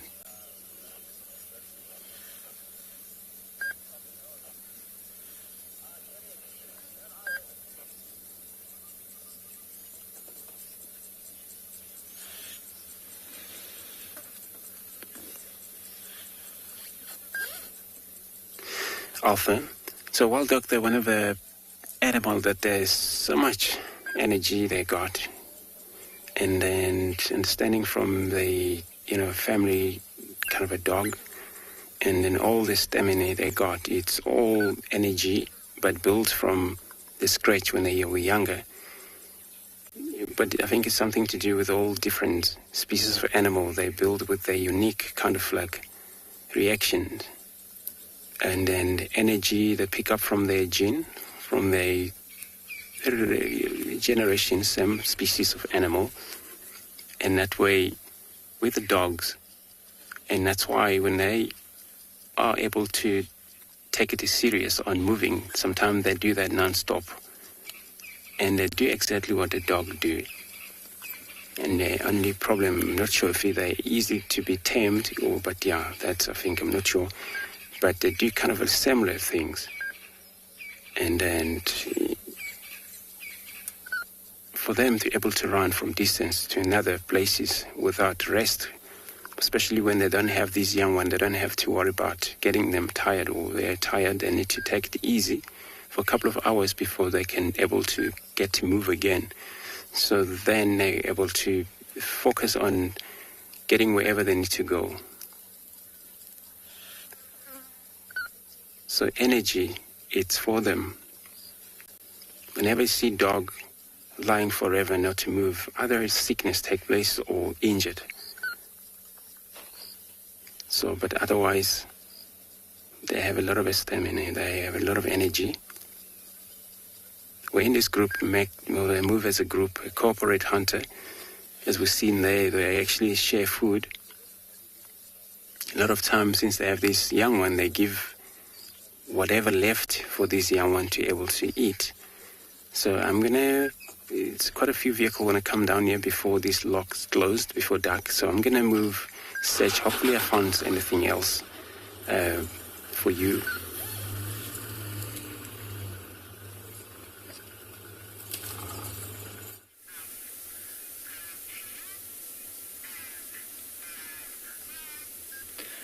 So we've just gone into infrared because we are losing quite a bit of light now, and where they are such a dark patch in that little gully where they're lying down that you can't really see them that well without the infrared light. It just shows you they haven't really moved at all. They might have just changed here and there position, like might have rolled on to the other side. Maybe there was a rock or something that was uncomfortable. But I'm sure these young males are probably going to spend here the majority of this late afternoon into the early evening, and maybe even later on until early tomorrow morning before they start moving. There's no rush for them to head anywhere. And even as we're saying, because of the other males, the more dominant males being with the pride, they're also not calling this evening, so I'm sure these ones are pretty relaxed near the water. And they've also found such a nice patch there of lush green grass to lie down in. It's like the ideal place for a lion.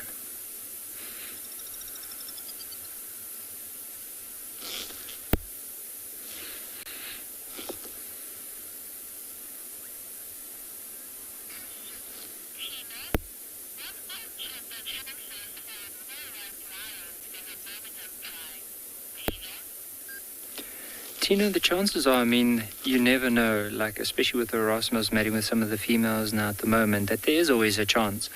Now, in order to find or in order to get a white lion, both the male and the female needs to carry the white recessive gene in order to have that. And then if both of them carry that recessive gene, it's only 1 in every 4 cubs that are born will have it.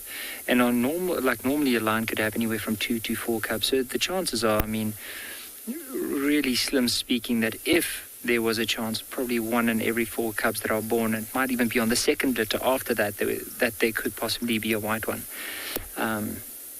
However, there are also reports of possibly a white lion cub that is in one of the nearby conservation areas near us that was possibly seen.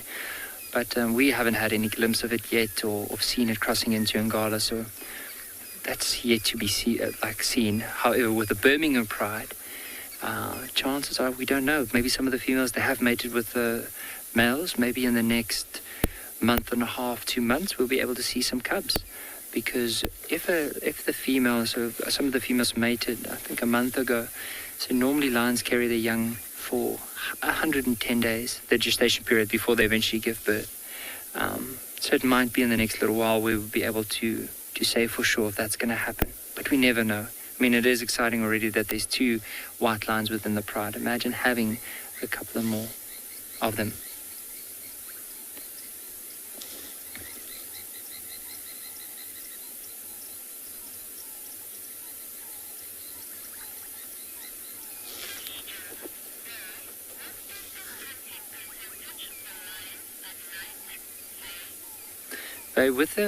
With lions in particular, let's not talk about lions in general. Let's talk about these 4 males that are here together. Now, in general, you'll probably say that the success rate of lions would be 40%. So if they try 100 times, 40 of the times they might be successful. With young, inexperienced lions like these, the chances are they could even be less, maybe like 20%, maybe even could be slightly less than that. Because often what happens if there's younger individuals within a group like this, sometimes the excitement of the hunt gets the better of them, and they actually start running way before the others initiate the hunt. So, it is difficult at that stage. So what they try and do is they'll try and focus on things that occur in really dense areas, and sometimes they'll use the youngsters almost to distract, while the older, more experienced lions will move around and then approach them and give them that element of surprise.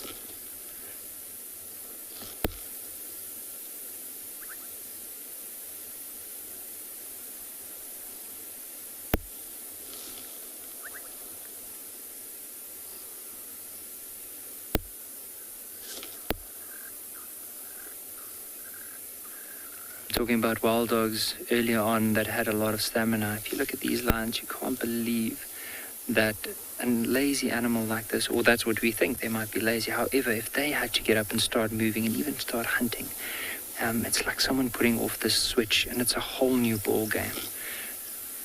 Look at this one, even just opening his eyes. I'm sure it's not going to last too long before he closes it again.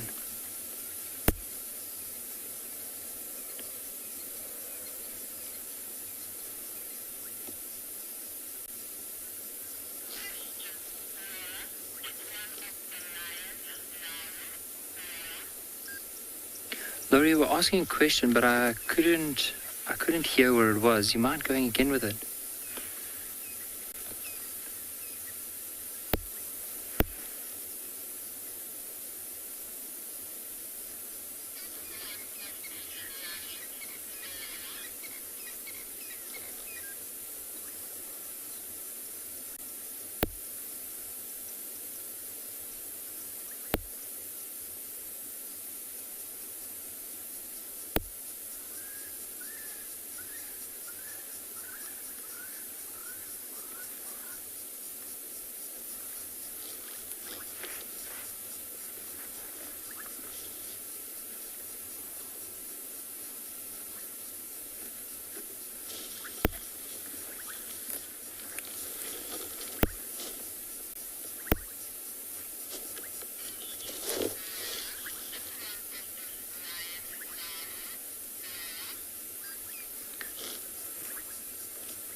I've tried to hear the question, but I couldn't hear it properly. Is it, were you asking about, is one of them Vlova or something. That's all that I copied. Sorry, I couldn't hear properly. We're here currently sitting in quite a bad area. I see. I heard Naru. Like, I'm not too sure. Who is Naru? Heard from Owen, it might be one of the prides in the area. So these males, we think, is actually part of a pride known as the Mbiri pride. And it seems to me that they are the young males of that pride that's probably been pushed away from that pride.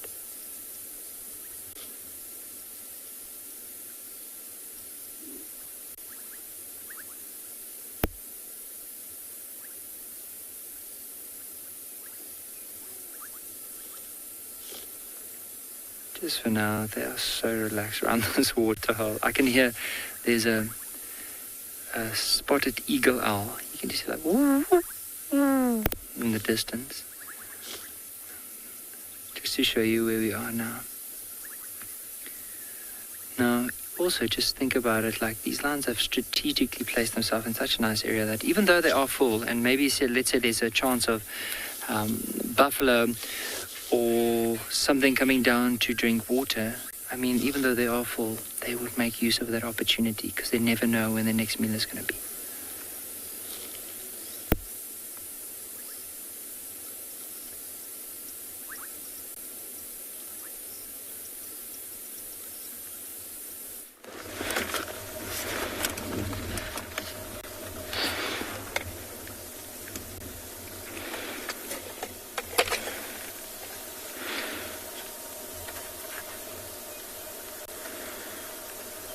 Welcome back. Last we were with a small herd of impala. When we carried on driving, we found another beautiful scene right in front of our lodge. And as you can see, there's 3 very small impala to our left. When I say very small, not our new impala lambs that we've been hoping to see. I still haven't seen one from the season, so I've been looking very carefully for one. But if you have a look at these horns on these impala, you can actually see that they're fairly similar size. You know, that one walking off to the right, it's got a slightly smaller horns. And the one with its head down now, it's probably got the largest horns of the 3, but they're all fairly similar size. And what's great about impala is because of that lambing season that we've been talking about, you know, they always give birth around the same time of year. So they're very, very easy to age. And, you know, we always know from November sort of towards January time, that's when the impalas around this area will be given birth. And so that's what makes it pretty easy to age. Now, with horns that size that we just saw, we know that they're still very young. So from last year's season, so they're just approaching about a year.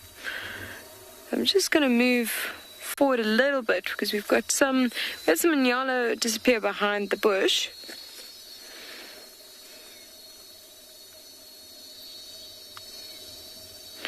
Now, Elsa's asked a really interesting question about how far impala can run without resting. And you know what? I'm not entirely sure. I'm not sure if that's ever been documented, because whenever we see impala running, they don't tend to run a far distance, actually. They will run a short distance away, just far enough to give themselves a bit of space between themselves and the predator, and then they actually turn around and alarm back at the predator, so they don't keep running. You know, they'll run as far as they need to sort of get away from a predator, which is probably only a couple of 100 meters, and then again stop, turn, alarm. And even when they want to get out of an area, they don't tend to run, they actually walk fairly quickly. So I don't think they actually tend to run too much. What's amazing is you can hear all these sounds going around me, and that's actually cicadas, and they make that sound by actually rubbing their back legs together. So it's quite an interesting sound that you often hear around the bush at this time of the evening. I'm just going to drive forward and we're going to get another view of those impala up ahead. But great question, Elsa.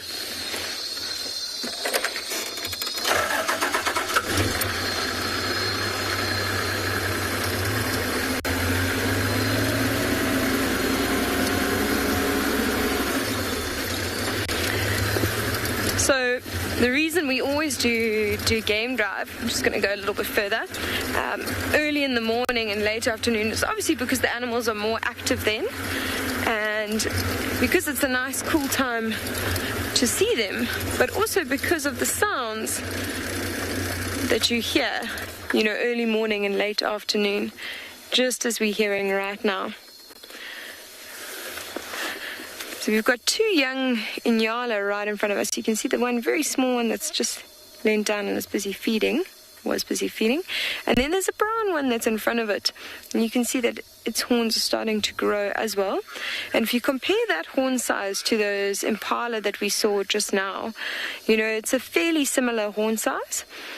So probably also around a year.